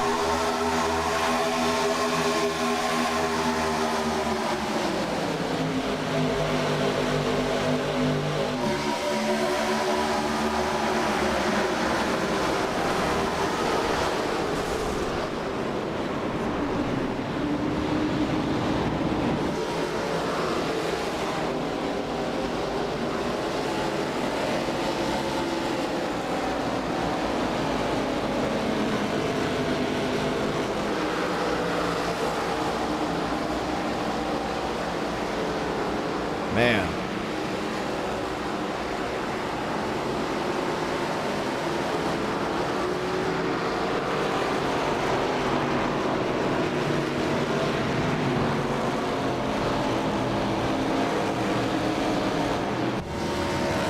Quick to work, that's what they're going to have to do. We're going to start speaking with drivers. Eric Lambombard, heavy damage, he's on pit road. Will Shack, Frank DeAngelis.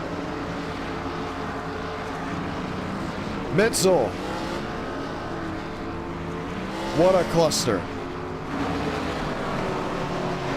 From a 2-caution race at Bristol to a couple laps in and nothing you could do.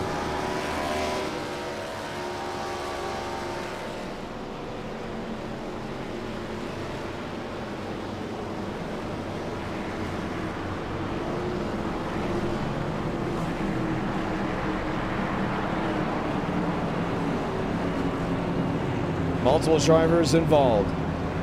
Andres Vargas, what happened? Vargas, John Ramos, you got a copy? Yep. What happened? Bad move. Bad move. I saw the car right in front of me slow down, and I tried not to. Pretty much, I bumped him, and I thinking about the ARCA car, like have a very bad situation with the netcode as well as the bumping. I try not to wreck him, and I try not to wreck me, but I wrecked myself in the process. I'm so sorry. That was a total mistake on my part. I never do that, and that was very embarrassing. Is your car out of the race? Negative, actually. I thought I was gonna get the DVP, but 15 minutes somehow. But yeah, I'm not out of the race yet. But I'm gonna be like just watching the race. All right, unfortunate situation with what all kind of transcribed there. Joseph Armstrong, John Ramos, you got a copy? Hello. 3 wide right away. This car, excited to watch on these super speedways. Where would you rank it out of all the oval cars on iRacing? Not high. Yeah. I mean, this is cool here. It's pretty awful everywhere else at the moment, but... Well, the short tracks are pretty good. Well, yeah, I mean, I haven't raced any of the short tracks. Hopefully Langley wins the vote, I guess, because I saw that was there. But I don't think it will, because, yeah, Indy was one of the options. But, yeah, I had a good time. Waited to throw the caution here, so I got the lead. And so, yeah, hopefully we can go back to back. Back to back. Back to back.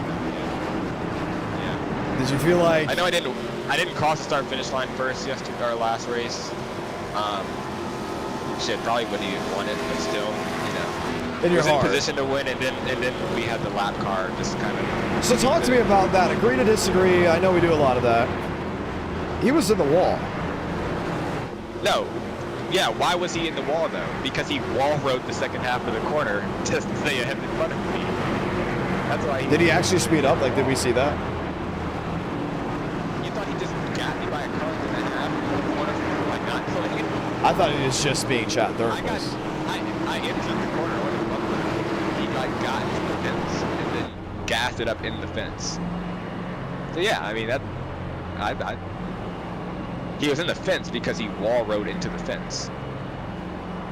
I still squeezed him, like I still like wrecked myself at the end of the day, but he shouldn't have been there.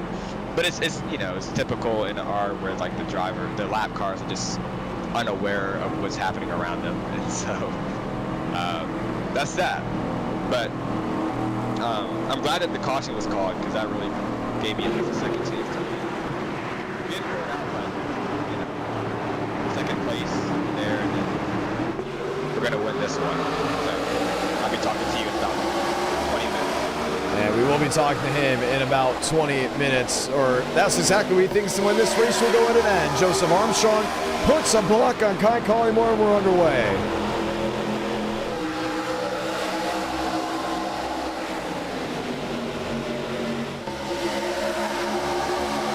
Quick to the outside, picks up Braden Mubbick in 42.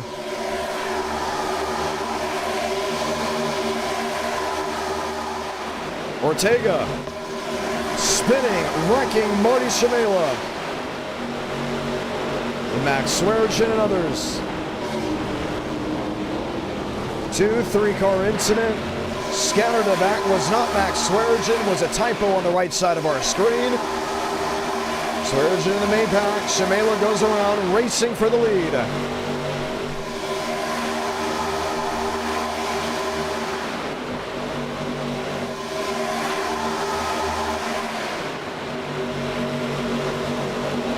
Armstrong in the middle.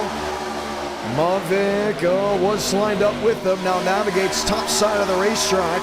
Working its way off turn number 2. Ortega, Collymore, Austin, and Shaver make up the top 6. Rodriguez, Sanders, Kroll. Sanders in the 9th.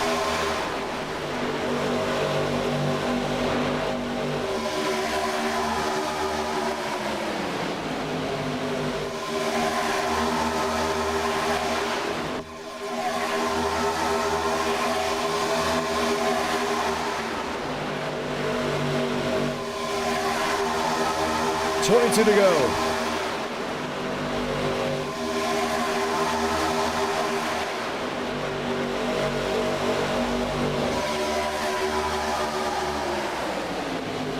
Three wide, Swearengin leading the outside lane, now gets swiped by 2 machines. Braden Mubbick in 42, Joseph Armstrong in 22. Navigate just in front of the nose of the number 15. Armstrong, opportunity to lead as many laps as possible. Follows the trend to the inside in front of Max Swearengin.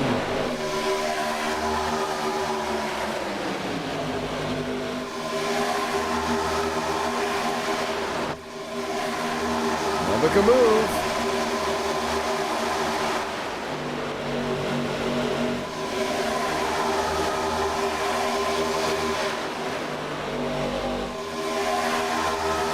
.21 to go.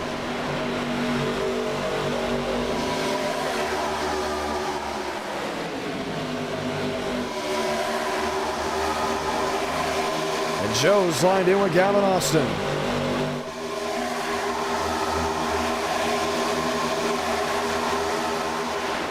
To the inside in front of the 42. Oh, nearly got swiped. Oh, there goes Austin. Off the nose of Braden Mubbick. Did he save it? I think he did. And we stay green. Was this payback from Darlington? Oh my goodness.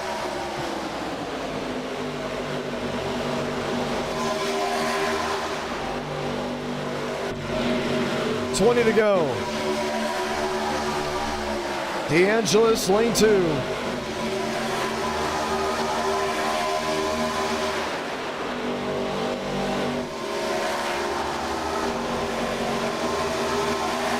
Company not behind him, swarming on both ends, and like a cell will be trapped in the eye of this hurricane.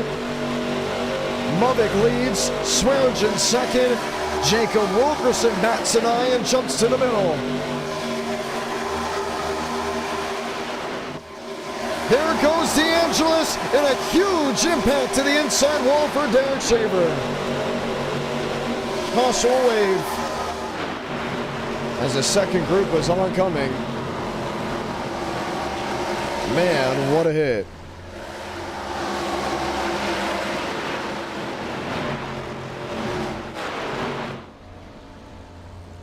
And already on pit road.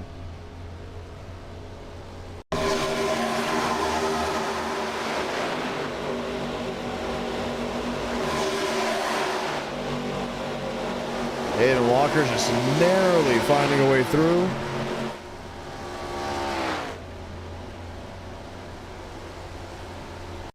Wash again. 69. Oh, did Kai Collymore turn Frank DeAngelis? No, I think Frank just went up into the outside wall.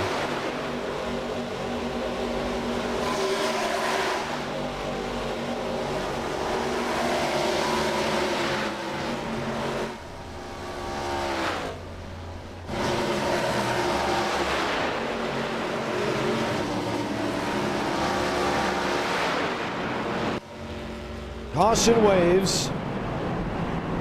We've spoken with two drivers tonight that got somewhat caught up in an incident with Gavin Austin and Braden Mubick. You know what? We're going to bring someone else in here, and let's bring in Max Swearigan just because he has been running up front. Max, John Ramos, you got a copy? Sure, I got you, man. How you doing? I'm doing pretty good. Having fun out there with this car. It is very interesting. That's the first time I've had fun tonight, by the way. Whoa, For the ones that are listening, shocked? it's one of the crutches I had when broadcasting or doing TV at Dominion, and we watched back with about 6 people, and it was very clear that was a crutch. So I told myself I will not be using that word multiple times here tonight. I just learned what you meant by crutch. That makes more sense to me then. You gave me a new definition of a word. Yeah, so when you use the same word consistently in broadcasting, it's considered a crutch. And what you're supposed to do is watch back and listen. The thing is, everybody has a crutch. If you have like 6, 7, 8, 9, 10 crutches, it becomes a little bit more consistent, and they all kind of start blending together. But the crutch I had at Dominion was so obvious, and it was just like, oh. I was like, I'm never saying that word ever again. I can hear it in the highlights you put up too. I kind of understand it more now. I think it had one in the highlights. That was that. But like for the full, I heard about like 4 or 5 times, and it was just like, oh man, I don't know why I'm saying that. Yes. So. But are you having a great time? I am having an exciting time.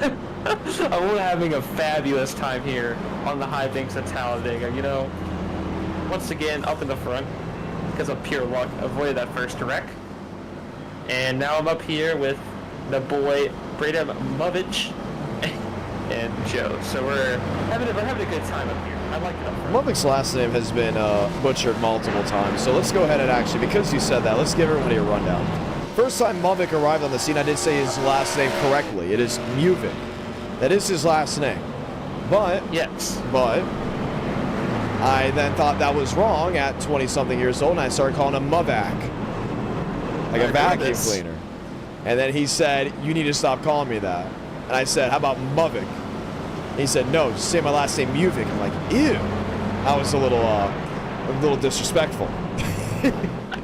And I was like, Muvick sounds so good. And the viewers started calling him Muvick. And then he was like, you know what? Muvick just sounds right on iRacing with our community. It does. It really does. It is stuck for nearly almost, 4 years now at this point? Yeah. This year be 4 years? So his last name is actually Muvick. When you see that, that's how you say Muvick. And I think if I called anything outside of NR with him racing it, like in person, I'll probably call him Muvick, Braden Muvick. I'm not going to start calling him Muvick now, because we've been calling him Muvick for like 4 years.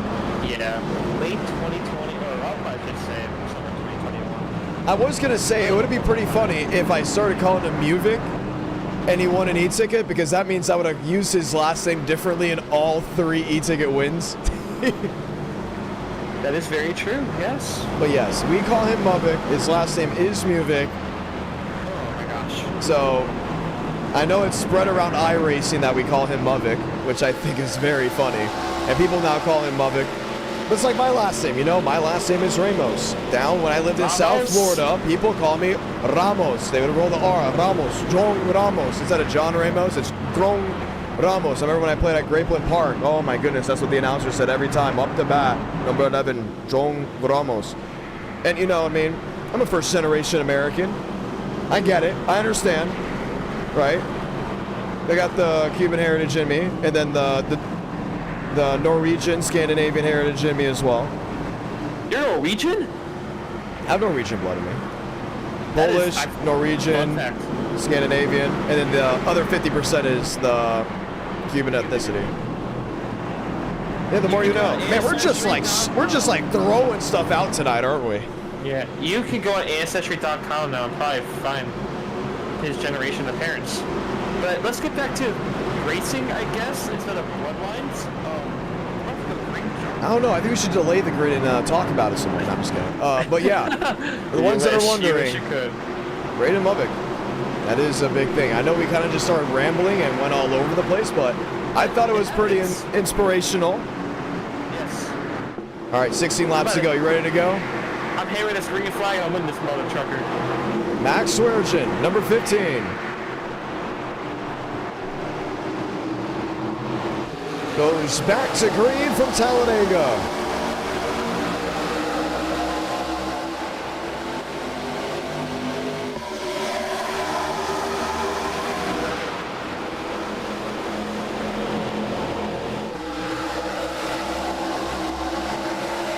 Pushed wide because Armstrong on the bottom got the right rear to the nose.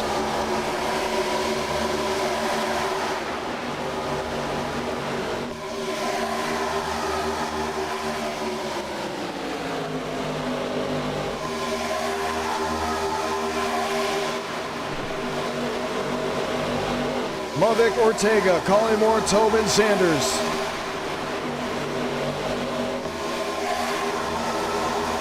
All looking for an edge.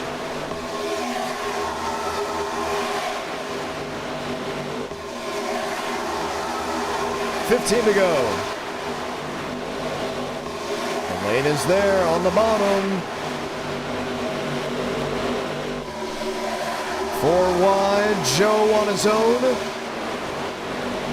Underneath the 42.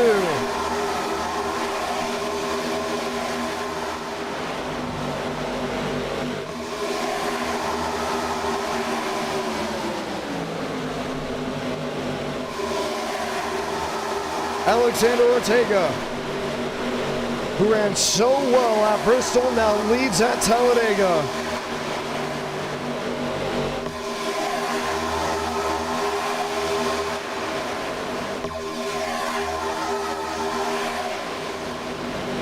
$14 to go. And Max was able to take it back right from the bottom. Ortega, Rodriguez, sliding, spinning, saving, goes to 32. David Joyner to the point.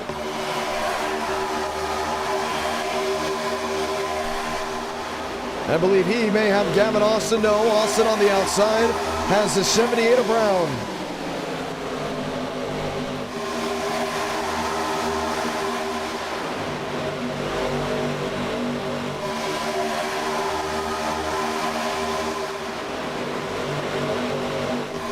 Oh, trouble, David Joyner.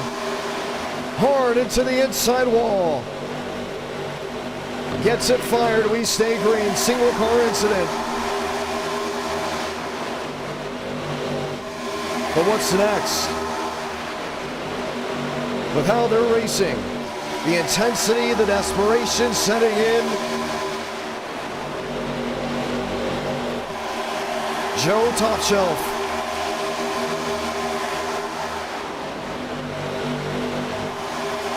Gets it wound up with the 43.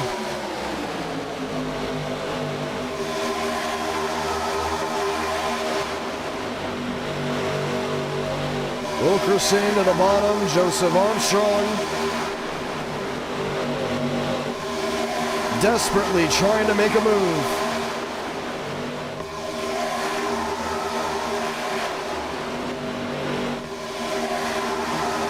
man, Wilkerson, what a save, but not for that of the 32. Multi-car incident ever accounts. Jaden Mitzel, caution will wave.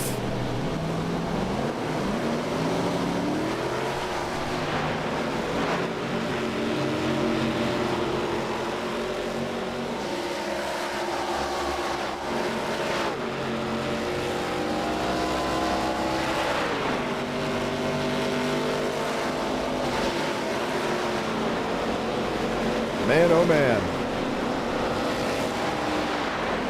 Watch back.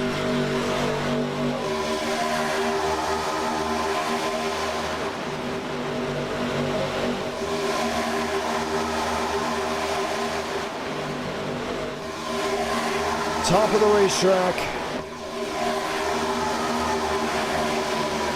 Oh, just got clipped by Chase Crawl, and there he went.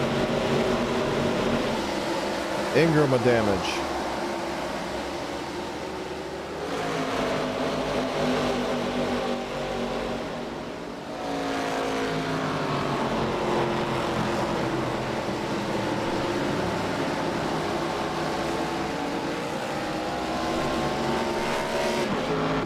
And the RGR drivers get collected in yet another incident.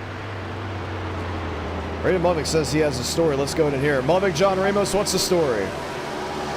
So, that save I just had, the big one when I almost died. Okay. Mine was now 45 degrees to the left. Your what?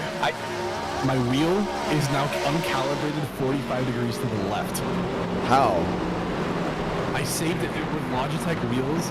If you like turn it in like multiple directions in like a certain amount of time trying to save a car, it uncalibrates your wheel.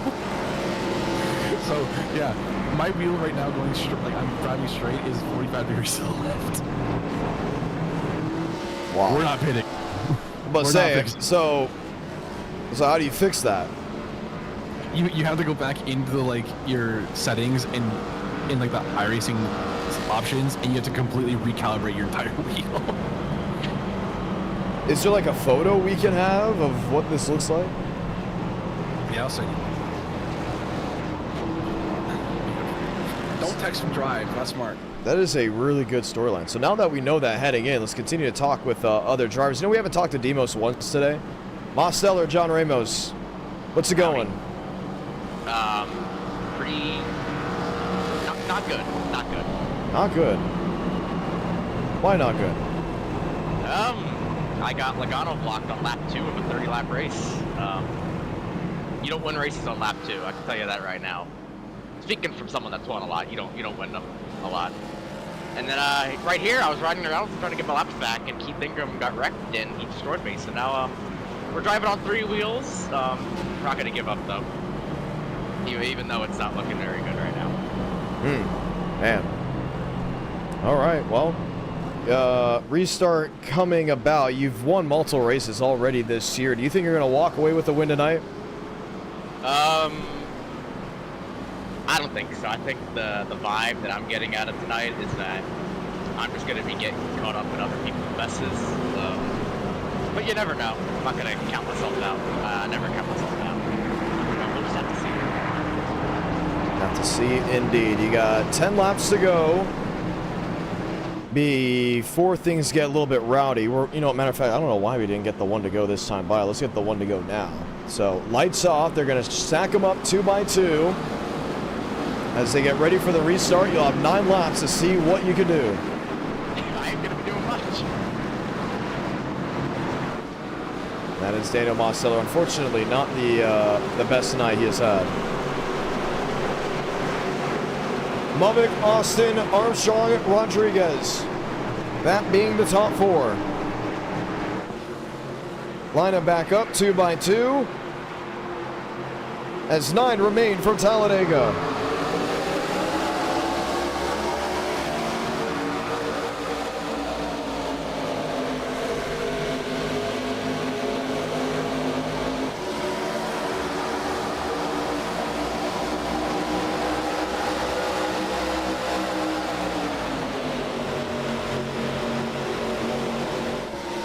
Movic through the grass is able to save it but loses time.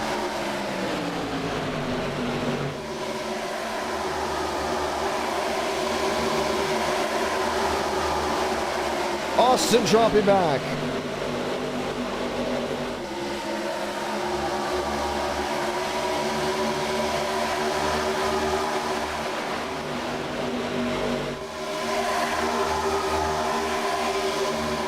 Wilkerson, Rodriguez, Walker, Max Swearengin.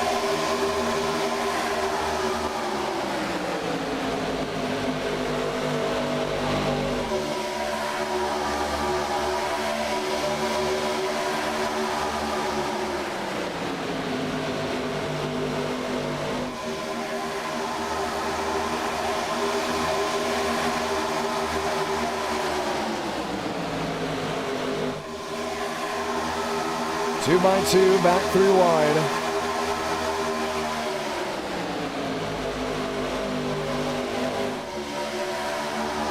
Rodriguez on the outside. He's got Joseph Armstrong, Kai Collymore. Wilkerson there as well.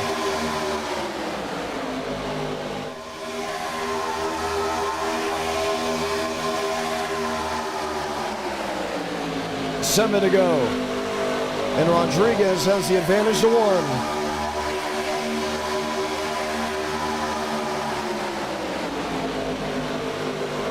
Almost back in that fifth, sixth position.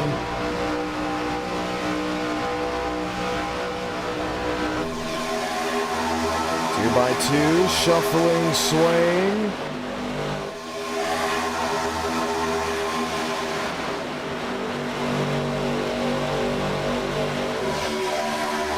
Walker to the middle. Yahir right with him.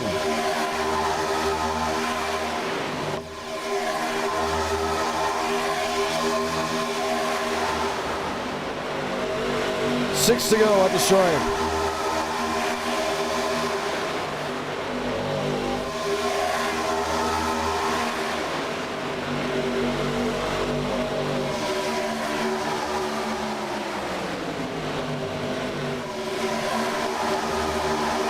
Some looking for an edge, others looking to defend. I still see it's three wide. Not really going to make much work. Davian Tobin, previous winner at our Night in America, top of the speedway. Has it wound up.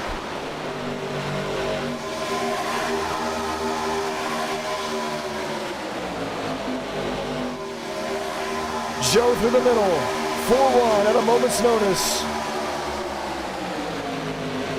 And Ortega does not have a nose clip. He's up there still racing.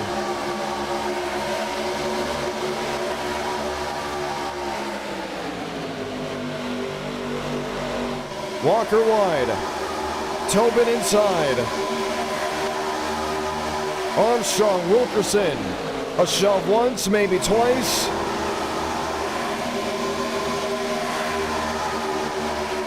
Guy Collymore, not a lot of room.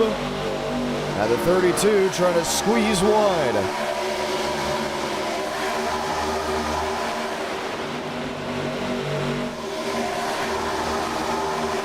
One sideways, 65. Davian Tobin. We stay green. 4 to go.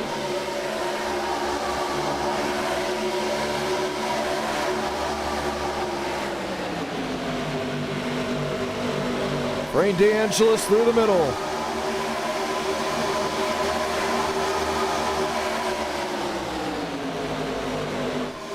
Wilkerson to cover.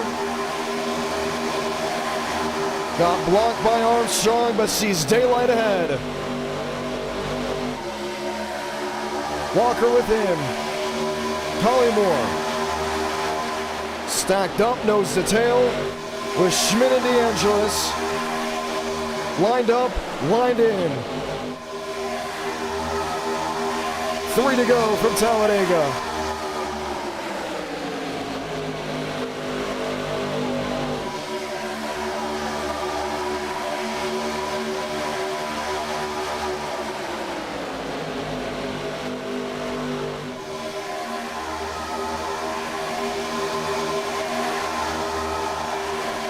Second lane, it's got something running. Oh, Wilkerson. Nearly put a block to the 22.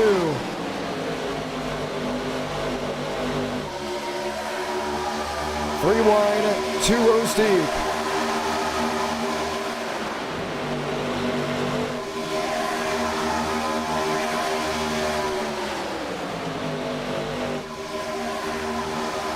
Now looking 4 wide. Almost peaking 5 wide, 2 to go. We all know the line. To finish first, you must finish first.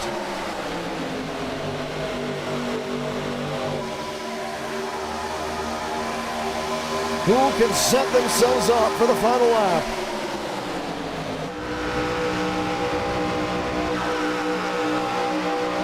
Marty Shimele has been in this position before, known for doing bold things when it matters the most. Jacob Wilkerson with a full head of steam on the inside lane. This race is going to be official. Salamanca, 1 to go from Talladega.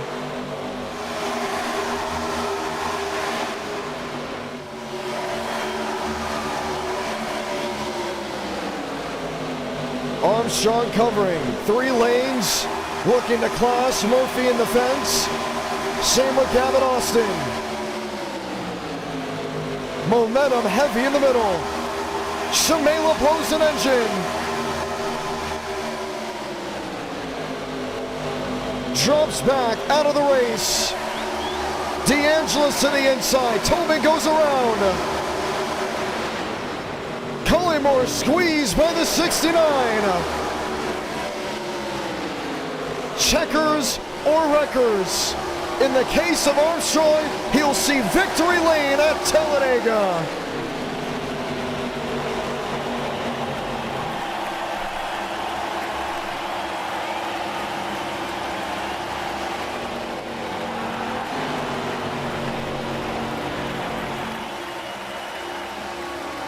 Swearge in second, Walker in third.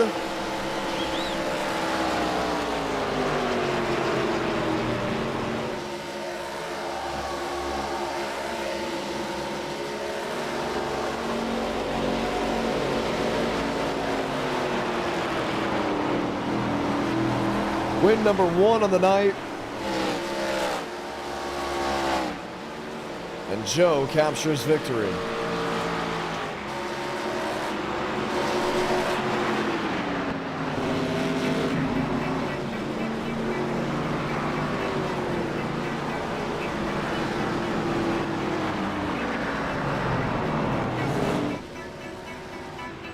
At our night in America, feeling victories all year long.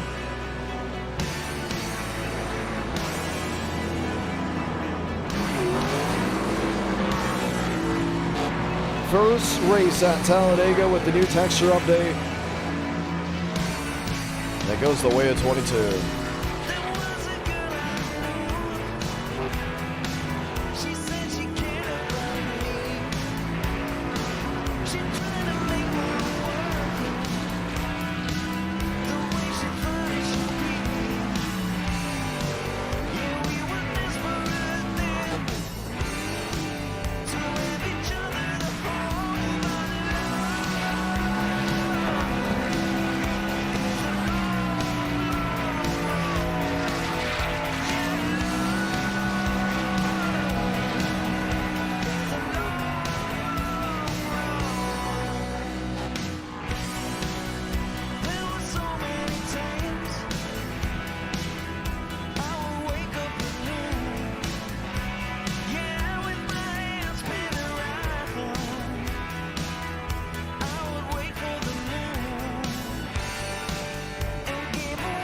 Continues to burn it down. Let's go in and talk to your race winner. Armstrong, welcome to victory lane. I told you. You didn't let me finish, but I told you. We were going green. Yeah. And I'm going to victory lane. Again. Because I am just like that. I'm him. I know you're a Denny Hamlin fan. It's very obvious. Yeah. Which there's nothing wrong with it, by the way. Which is actually pretty interesting. It gives you that moxie, you know, that ego. Oh, I want to say an ego. I would say more moxie. You definitely have a lot of moxie, which we love. It makes you unique. It makes you stand out. And in this case, you're the one with an interview following Talladega. Yeah, it was a fun race. I apologize to Braden for kind of getting into him and getting him around there.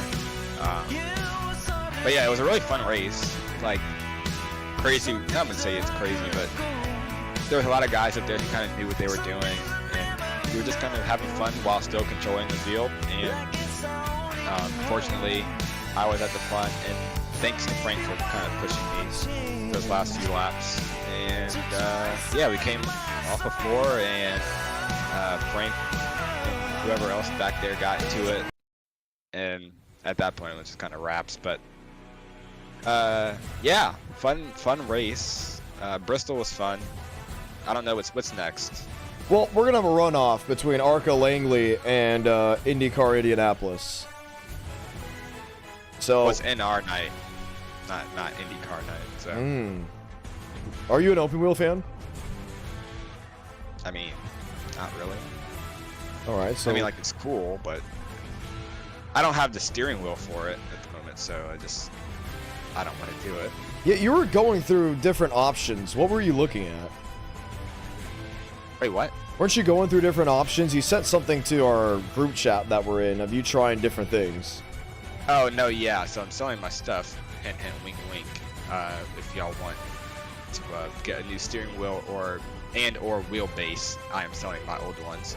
But I'm getting a new MPI wheel and some other stuff. But yeah, it's gonna be fun. I promise. Like, I'm a big spender on iRacing, but you know, I am making sure that my purchases are calculated, because you know, there's a lot going on right now, and gotta make sure my stuff holds value. But we're hopefully my stuff gets gone soon, and yeah, like I said, I'm in that phase right now where I'm just trying stuff to try it. I've got the resources to try it, and if it makes sense financially, then I will go for it. So yeah, within the next like few weeks I should have everything. But anyways, yeah, NR, shout out to all the guys I was in the VC with. I didn't stream tonight, so I was able to have a little bit more fun in like the VC part of it. But yeah, hopefully y'all picked ARCA. Well, it's close right now, so if you want ARCA, explain why. Well, it's just, I don't know. It's not good on the 1.5 miles, but it is good on the short tracks. And Langley's a short track, and Indy is horrible because it is a 1-lane flat track in the car that has the worst aero in the entire game. And I don't know how to use weight jacker, so I'm a little biased. Oh, so that's a bias thing. Yeah, but I think most of us are like, we want Langley because yeah, it's just grassroots, and I don't think Langley's free, but like a lot of people have it, so. That is true. I mean, we're expecting a good car count with it, no doubt about it. Yeah. So, somebody asked in chat, "Am I in the next e-ticket?" I don't know. We haven't signed April 25th. Maybe now a one-day show, because we're gonna have a community event that Tuesday, where it could be this car at Talladega or the Xfinity car at Talladega. Yeah, definitely not the Xfinity car. Why don't we just do the Gen 6? Why don't we? Yeah. Or the Gen 6. You know what? Yeah, there's a really good chance. Or the Gen 6. Yeah, that car is the best car in the game. Best stock car in the game, in my opinion. Still, even though we haven't run it in 4 years, I believe. And so, yeah, I'd love to drive that. And, yeah, 25th. I don't think I have anything that Friday. I hope not. Well, you know what? You can actually probably get the number 22. No, I'm okay. Me and Contreras are going to match schemes. We're going to eat. No! Running, but we're running the interstate schemes. So what number are you going to try to get? 81 again? Yeah, I'll just run 81. Okay. Wow. Yeah. You heard it here first, folks. He's running Joe the 81. We are in sudden death right now with these votes, by the way. So if you have yet to vote, time to do it, because this is the runoff. Arca Langley versus Indianapolis. It is down within a couple percent and only 71 votes. So this will determine. We're going to give it about maybe 5 more minutes. We'll continue to chat with drivers and what they want. Joseph Armstrong, congratulations on that win. Frank DeAngelis, I don't think he turned right in turn 4, but I think he just did there. What happened? Me and Joe were working together the last couple laps. Marty said he was going to try to work with me. Really poor decision making from the cars behind us going into 3. I realized I saw who it was. I knew there was going to be poor decision making from people who make poor decisions. So I hooked it right, tried to grab the side draft. Swaggy, while that was going on, Swaggy thought we were both hitting the fence, so he hooked it left to pass us 3. A little bit of netco, a little bit of like by pixels. His right front clips ties, and then when he turns left even more, he clips me. So that sends me into him, sends him into the wall, and karma, I guess. Really sucks because thought I had a shot at the win, and then row racers wrecking me off before. Interesting. Well, we're looking at the voting. If we do IndyCar, it's only going to be 25 laps, because we're still trying to figure out how to make this car a lot better ahead of the Indiana 500 just because of iRacing's new updates. That or Arca Langley. Whew. And you are an Arca employee, by the way. If you want to get technical, yeah, but we're going to get technical. Personally, I voted for Wild West because. Did you vote in the runoff? You narrowed it down to IndyCar and Arca. I voted Arca because short tracks with this car and iRacing is its specialty. It should go nowhere else. Indy's gonna be the same old plate racing, someone making it 3 and wrecking 12 cars. Can I be honest? Can I be like 100% transparent? Nicest Arca scheme since the Michael Self machine. Cole Raz. Cole Raz. Unbelievable. Sir. I just cannot believe how good that scheme is. Like, I love that scheme, and I know I'm going to be on pit road right now, verbally committing to pit road for the Arca East race at Nashville. But I'm excited to go back to pre-race. Right? No, I think it's May 3rd. So, oh, wow. So the interesting thing about that is the fact that at Pensacola, I didn't have to work it. I just shadowed the broadcast, and when I was down there for the autograph session, Cole Raz's crew started throwing out 76 balls. Literally, like the balls. Yeah, I have it. Have I not shown you? Like the little stress toys? Yes. Do I have to? I have to take a photo of it, don't I? I have a photo of it. Who wants to see it?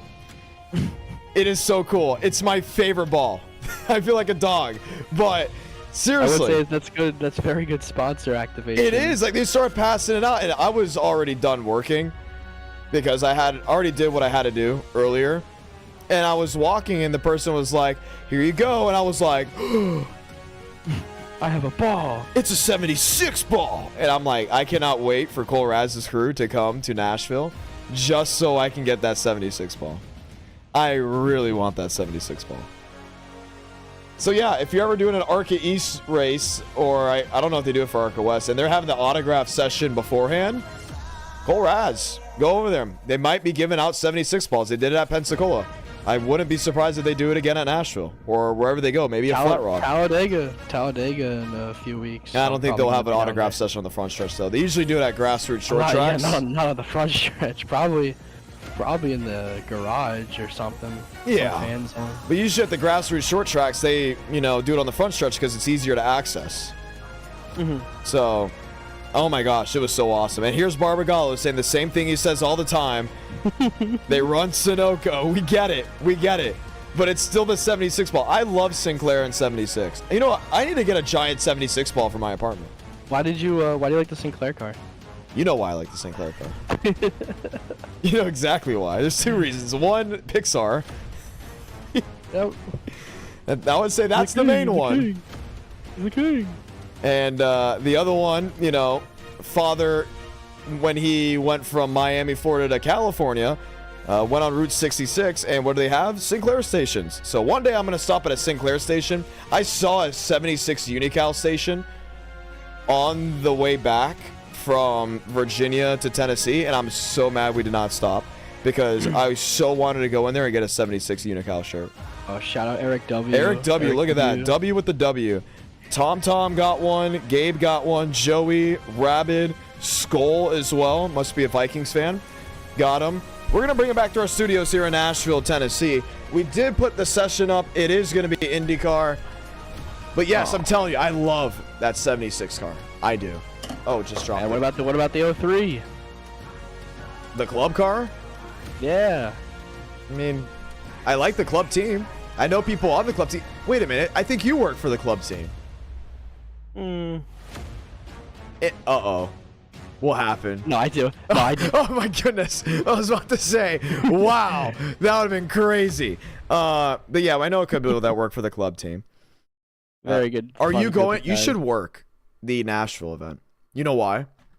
Do you know who your Why's driver that? would be? I know. Jeffrey McConey. You know what I'm going to have to say during intros?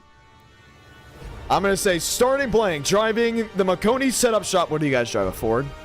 And he's in like number 86, right? He's in the 86 Ford. I think we're putting him in the. They're putting him in the 86, I believe. So I'm going to be saying on the grid, because the last 2 years I've done the, the driver intros for ARCA East at Nashville. And then I'll just stay down there for Victory Lane. Starting blank, driving the number 86 McConey setup shop Ford from Clarksville, Tennessee, making his ARCA East debut, Jeff McConey. I'm going to have to say that. It's going to be pretty cool. I think that's awesome. Jeff McConey gave me a McConey shirt at Nashville last year for the ARCA East race, and now he is racing the ARCA East race.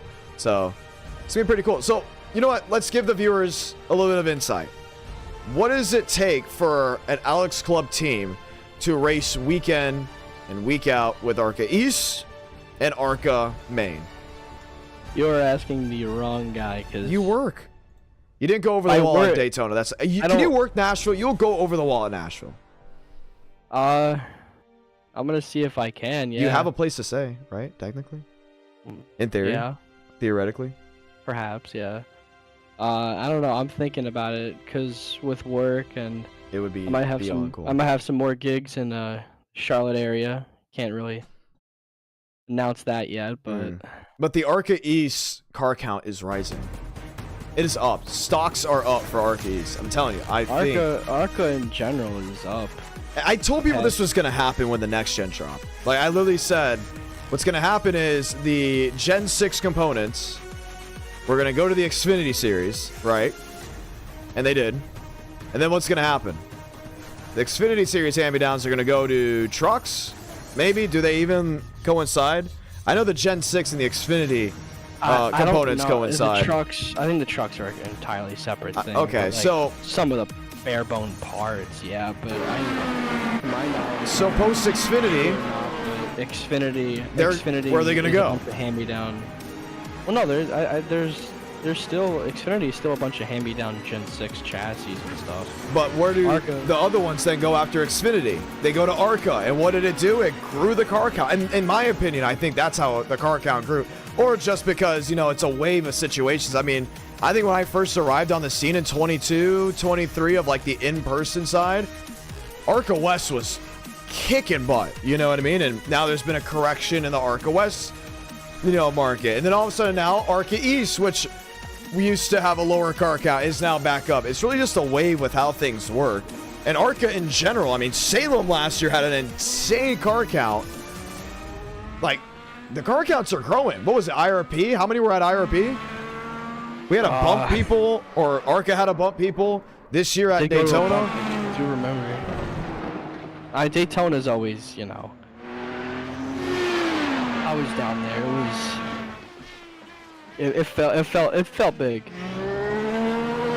It did. And, I mean, drivers had to go home. I think IRP had like 30 something, and then backed it up with Salem. I think the following week. Something like that, or the following 2 weeks, and still a pretty high car count, like into the mid-20s, which is huge for Salem Speedway. So, It's interesting, and I love the fact that the ARCA card's on iRacing. I really do. It's awesome. Cole Raz, nicest scheme in ARCA, period. What second? I don't know. I couldn't tell you what second is. What would you say is the second nicest scheme? I can't really think of any besides that Marconi setup shop 03 car that's going to be running in a few weeks. I thought you said it's the 86. I'm not entirely sure if it's going to be the 03 or the 86. Usually Alex runs the 03 now. I don't know if they're doing many East races. Okay, that's pretty cool. I hope they both show up to Nashville. That would be sick. The East drivers are pretty cool. Let's see, I'm trying to think. It really depends on what Joe Gibbs, I guess, brings for the East race. And who they run with. I mean, the 30 looked nice at Daytona. Yeah, Willie Mullins usually. Seth MacFarlane. A lot of those guys. I like this car. Cletus MacFarlane, excuse me, I said Seth MacFarlane. Apologies. That's a Family Guy. Yeah, that's a Family Guy, you know. A Family Guy, yeah. All right, you got 2 minutes, 30 seconds remaining. Anything you want to say about your career and what you've been doing? Show and tell. Come on, Frank. For the people watching that want to get involved, I mean, do it. Yeah, just never give up. Keep grinding at it. And maybe in a few years, I went from not knowing anything to not knowing anyone to getting in, learning a lot, absorbing it like a sponge. So if you really, learn pretty quickly once you get in there. If you really want to set a goal of getting in the industry, just work your hardest, and someone will give you a break. It is very possible. Yeah, and I'll never forget getting a FaceTime call from you that you were in Daytona like a full week or something like that for the ARCA test. A month before the actual race, yeah, and then you were there for the ARCA test. Pretty cool. Love hearing that, you know, there's people in this community that continue to work through the ranks. Myself working through the ranks as well. And we all really started on iRacing in a way, you know, through a Discord chat. Basically. All right, minute and a half remaining. Frank DeAngelis, congratulations on all you are doing. I have not talked to William Schmidt today. What a travesty. Schmidt, John Ramos, you got a copy? Hello, yes I do. Can't believe I haven't talked to you up until this moment. Yeah, and unfortunately I'm not racing, so... Oh, come on! Yeah. I'm sorry, I'm not in the mood. You're telling me there wasn't enough funding to bring the team out here? Yeah, man, I mean... Let's see, what was the first race? Bristol, we got a couple scrapes on there that we need to clean up back at the shop. Talladega, we got involved in that big crash. Jackson Bias torpedoed my door, so we gotta pull that out, you know, pour the hot water on it, get the plunger, you know, all that. Huh. So, yeah, you know, just working on them back at the shop, and unfortunately, it requires us to miss an Indy. Wow. So, what's the real reason you're not doing Indy? It's 25 laps. I'm just eating, that's it. We're trying to make the car more enjoyable for the drivers. We've been trying things out. We hope we found something. If not, we still got a lot to do, but only 25 laps in this race. I don't know how much it's going to show off. So we'll see how that rolls. Schmitty, thank you for the insight. Will not be racing. Come on, Doug. I know you got a great interview ready for us. New bigging, John Ramos. Oh. Hello, Jonathan Ramos. It is me. I am here. Hello. Douglas New Bigging. You know, there's a train in Thomas named after you. Really? Douglas, yes. It's also a city in Scotland with my last name. Okay, now, if I'm not mistaken, there is a train named Spencer, right? There might be, yeah. I think so. Hold on. Before I make the joke, I need to clarify. There is a train named Spencer. Doesn't it also look like Spencer Burns in a way? Look up the train from Thomas and Friends. Named Spencer. I don't know why, like I look at that and I just see Spencer Burns. I'm not even trying to be funny. Like I just do. For whatever reason. Yeah, I can see it. You see it? Okay, you see it. Yeah. Like even like the one when it was an actual train model versus now the cartoon. I mean, that's Spencer. Yeah. Does it play League of Legends like him too, or? Does he still play League of Legends? I have no idea. I mean, I wouldn't be surprised. I don't play video games much, but I usually can chime into a War Thunder or a Planet Coaster 2. That's respectable. That's respectable, you know.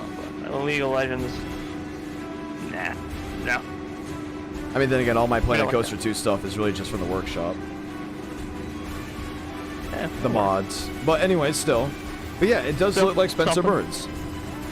I concur. That's true. Okay. I'm glad we can agree on something. How are you doing?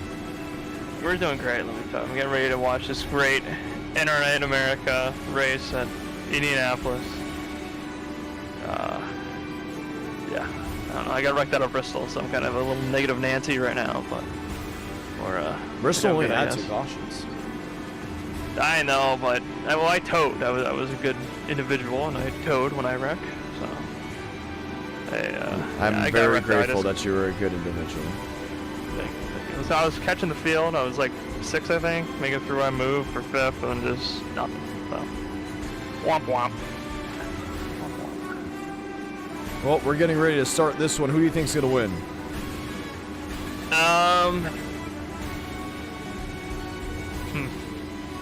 I'm gonna go for how do we qualify? I think there's gonna be a big one, lap 5. Write that down. We're gonna go lap with 5, why not Workman? We'll go with Workman here. You think Cody Workman's gonna win the race or cause a wreck? I think it could be tonight. I think Frank, you know, he's been kind of mad a little bit today. He got wrecked, I think, at Dega. He's mad about that or something, so he might wreck here. I heard he had a piranha problem too, like a couple days ago. A piranha problem? What do you mean? Yeah, there's just piranhas. I don't know, man. Is he okay? Like 8 quadrillion of them. I don't know. That's weird. Yeah, I think so. He might be okay. Is this one of those jokes that you guys gonna laugh at randomly at 3 o'clock in the morning? Actually, it was 1 in the morning. Yeah, close enough. Close. All right, we're getting ready to start this thing. You know, I think that's a pretty safe bet any race. Let's be honest. So, lock that one in. All right, we're gonna lock that one in for sure. We're getting ready to start this race. Douglas and Biggie, thank you for chatting with us as we get ready to roll. Final race of the night from what it looks like, at least on the like count side. I want to say thank you to everyone that did drop a like on tonight's stream. A lot of commentating, a lot of moving parts from last night to today to the whole week of going from here to, should I say here, to Nashville. From Nashville to up there in Dominion for the racing in Virginia. Let's do it. This field lines up 2 by 2 at Indianapolis for a 25-lap feature. Hector Collazo, Jackson Byes bring us to the yard of bricks. Let's light the fuse from Indiana.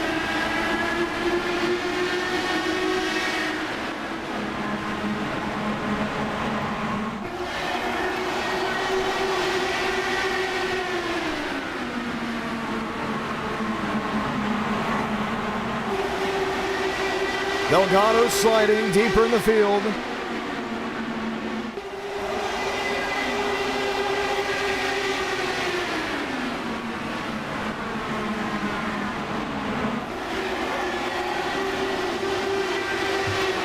Not much to work with from others. Pushing, shoving, swaying. Workman and Collazo. Cody Workman leads lap 1.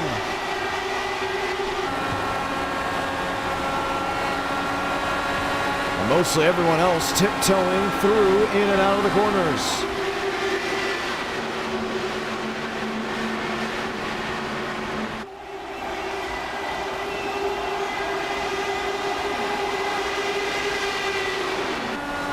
Collazo in the slipstream of Cody Workman. You heard from Douglas and Bigging. He believes Workman can find victory lane in this race. On the straights, that's where Collazo has the advantage when he's tucked in nose to tail to the gearbox.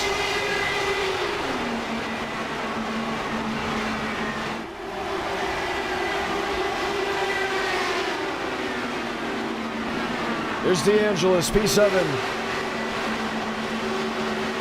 And deeper in the field, that's where you're seeing the action. William Johnson, Riker Byram. Like the trade floor at 9:30. Buy high, sell low, and don't get big. As that of Davian Tobin that jumps to the outside wall at turn 3.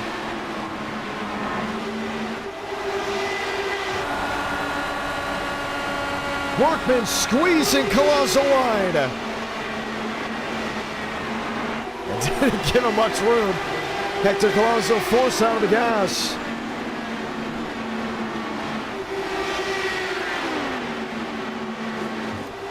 One car hard inside wall. Jackson buys. And will drop out of the race because of it. 31 drivers started. Now 2 will side in the garage, that being Buys, that being Delgado. 21 laps to go for Cody Workman. He has held off the hard charger of Hector Colazo for a couple laps. Workman, a win at our night, came out Chicagoland with the open wheel machines.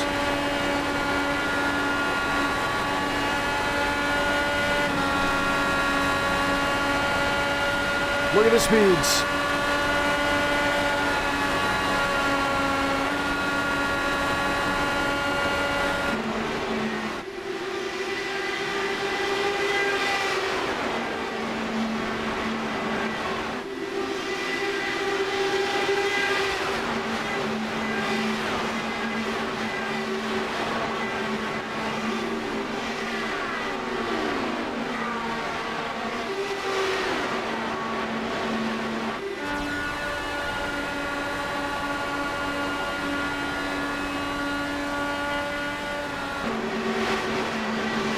Who's in fourth? Braden Movick has started moving forward, trying to catch the 3 machines ahead. Aiden Walker, he has won with this car track combo before. Workman has been icing him. That of Hector Colazo moving every which way to just keep the machines at bay behind him. There's Mosteller. There's Bryce Benton, Landon Gentry. Carson Freeman in the machine, and should we say, I was going to say the 4 machine, actually in the 17 in the 20th position. Then there's Xander McKinney making a move on Marquez Ramos.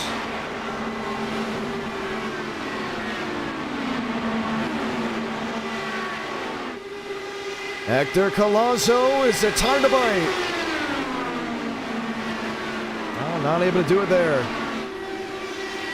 And now the top 3 are lined in, nose to tail. Should we save in the top 4 under a second of each other? And with 19 laps to go, this is what you have at Indy. A great adjustment to the racetrack to get us ready for the month of May. So far, the racing has been poetic, but we haven't seen any big moments, as in wild messes like we've seen, at least in the last 2 or 3 months. We're trying to test here in preparation for the Indiana 500. We believe we're almost there with how we have the track state and how we have the temperatures to produce the best racing come the month of May.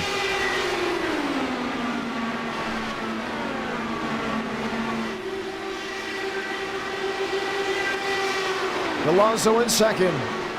Has yet to make a move. We ride on with Aiden Walker.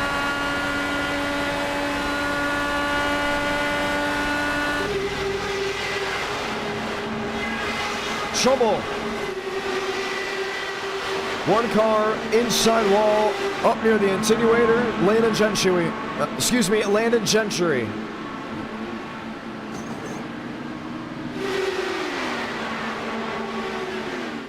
And then there's Colazo, less than 2/10 to Cody Workman. He has been in this ballpark range for most of this event.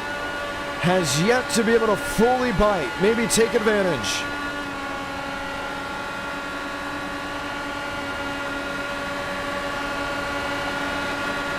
Makes him move again. Workman able to cover.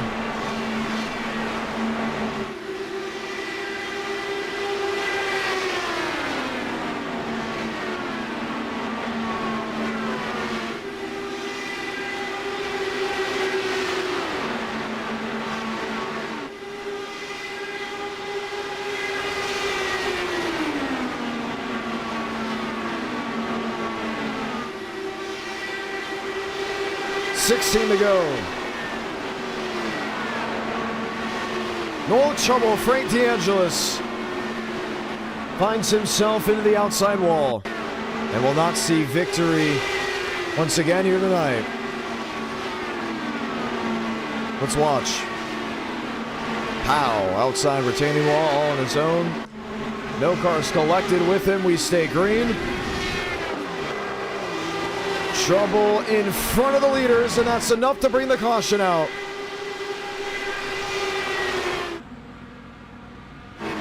Incident on the racetrack, driver very deep in the field. And with oncoming traffic was enough to go ahead and slow us down. Let's take a look at who it was.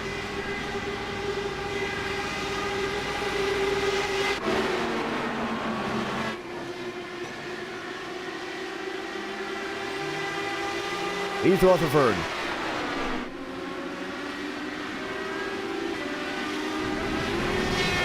And I would say we won't be seeing that name again in NR Night in America.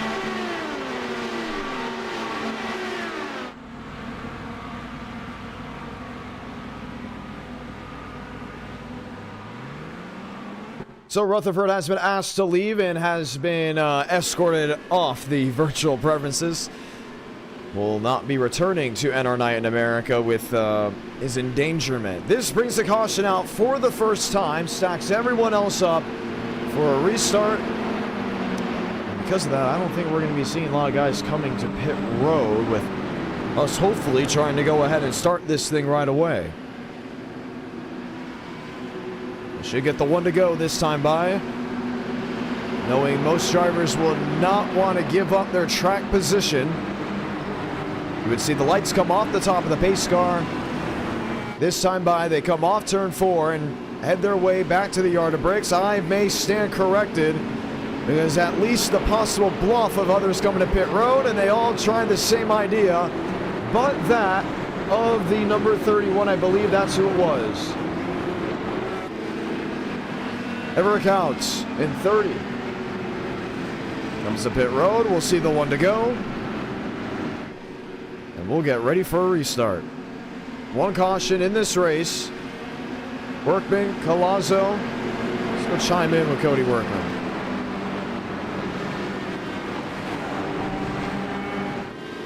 Workman, John Ramos, you got a copy? Yes, sir. All right, you've led most of this race, but there's been some really close calls.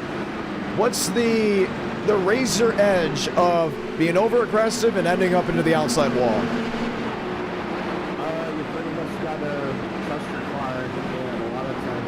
To push up and hit that wall because you doubt it and you choose to lift rather than just keeping your foot in it. And so I mean, our only other NR Night win has been in IndyCars with the DW12, but there seems to be a pretty good trend of us knowing how to run these things, and if not win, be in contention. So yeah, we got a talented guy in Hector behind us, but we should have a good shot here to hold him off.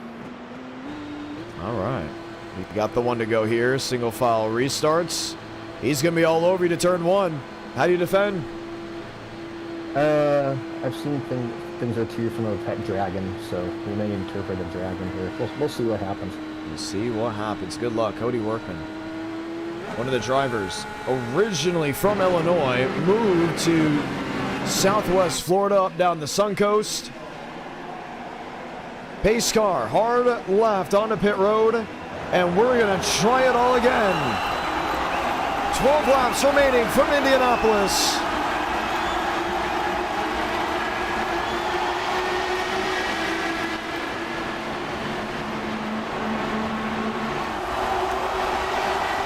Colazzo in the wake early.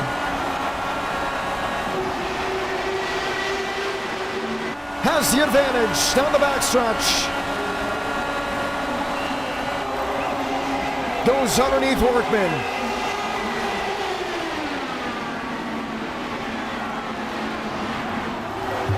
And no one bluffs to 3. No one bluffs in the shoe. Colazzo can clear off 4. No, he can't. Workman keeps it alongside him, and here comes Ada Walker.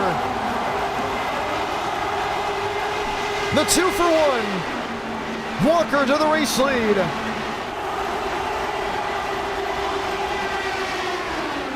Workman wants it back. And as quickly as Hector Collazo took the lead, he drops back to 4th. Braden Mubbick taking the 3rd position, and Walker will not take the push from Cody Workman. Toe-to-toe to turn 3.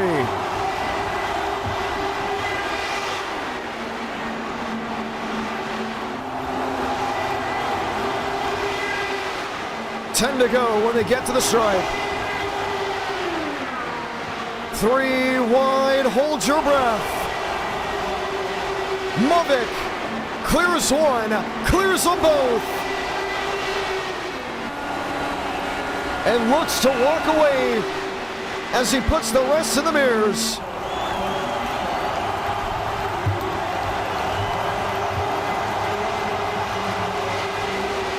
Has yet to win a race in 2025 with NR Night in America. Would like to pull away from Cody Workman. Has been able to do so, but the straightaways are going to be the kryptonite. Here's Moss Steller, quiet all night long. He's in the 6th. Workman and Walker.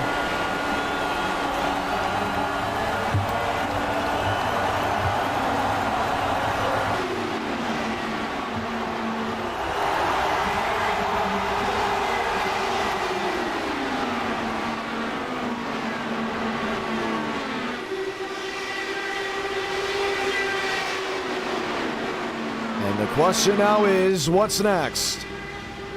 Mubbick looks one way, looks the other. Trying to break the slipstream, break the wake of Cody Workman. The issue, Workman's all over him.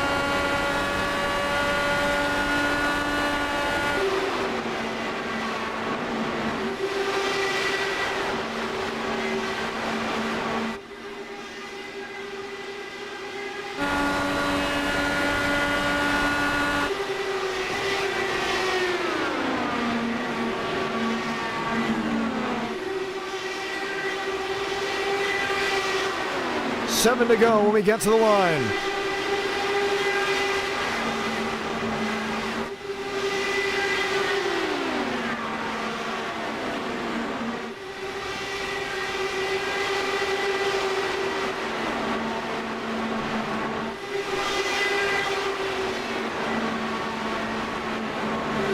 And everyone continues to try to swipe and move.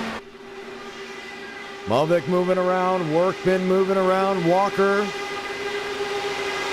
trying the same, just trying to stay within reach of the 2 drivers in front of him.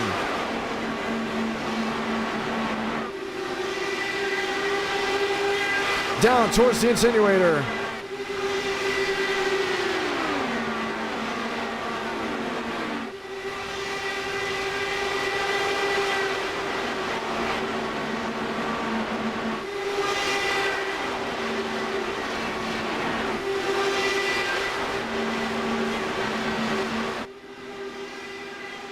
Moving and changing.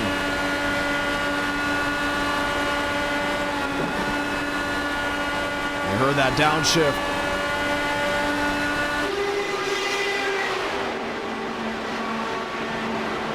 Right back to the middle of the corner.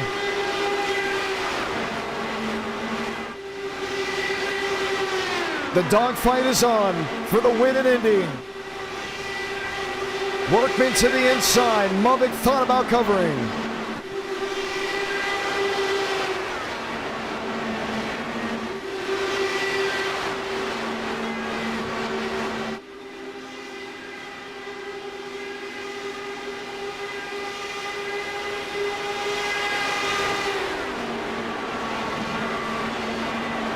Alonso in 3rd, Walker in 4th, Mosteller in 5th, Shamela in 6th. Workman's been stuck in this bubble. He hasn't been able to break through. And with 4 laps to go, Braden Mubbick is closer than he has ever been all year to winning a race at NR Night in America in 2025.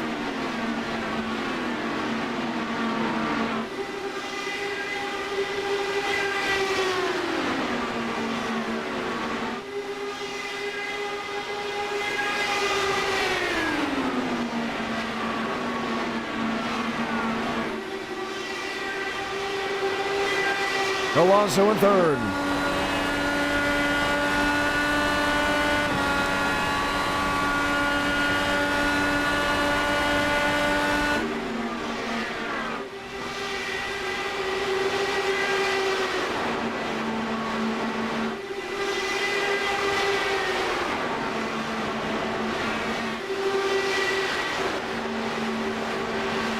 Down to the bottom, getting all things lined in.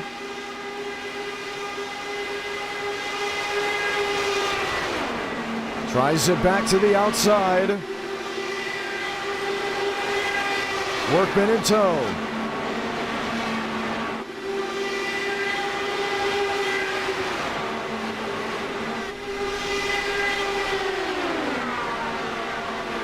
Two laps to go from Indianapolis. Three drivers stuck in a dance. Workman gets in the wall and loses speed off turn 2. He's got to watch out. Collazo's going to go for him. Inside one way, outside the other. Can he make up 2.5 tenths? And you see the cars plowing tight, struggling. Can you believe up to this moment Braden Mummick has yet to win a race in 2025? One lap from that possibly changing Salamanca. One to go from the Brickyard. Collazo in the wall. Waves the white flag. Defeated is. Goes around in front of Ada Walker. Mosteller moves to third.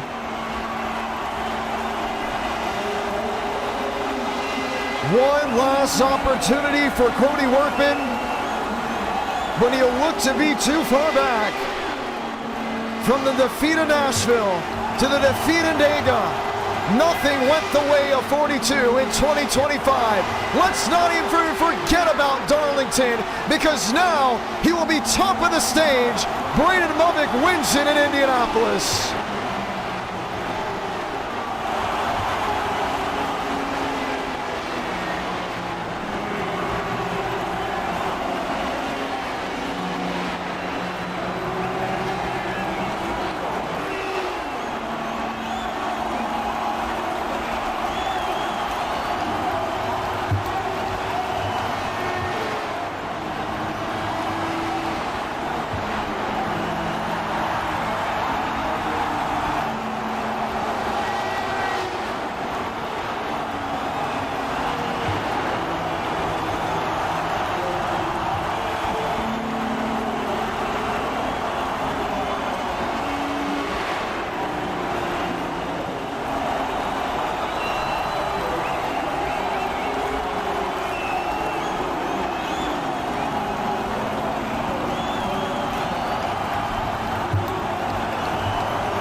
NO9 in America. Fueling victories all year long. Braden Mummick burns it down just past the yard of bricks.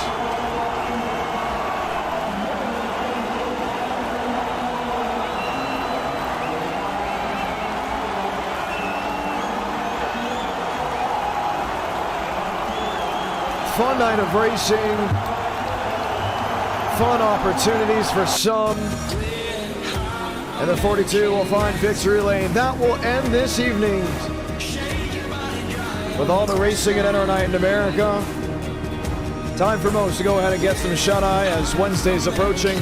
I'll see you next Monday at 8:45 Eastern, 7:45 Central for the Area Cup Series. And following that will be NR Night in America on Tuesday. Have a great rest of your Tuesday evening. I'm John Ramos, the voice of NR, saying so long from the virtual Indianapolis Motor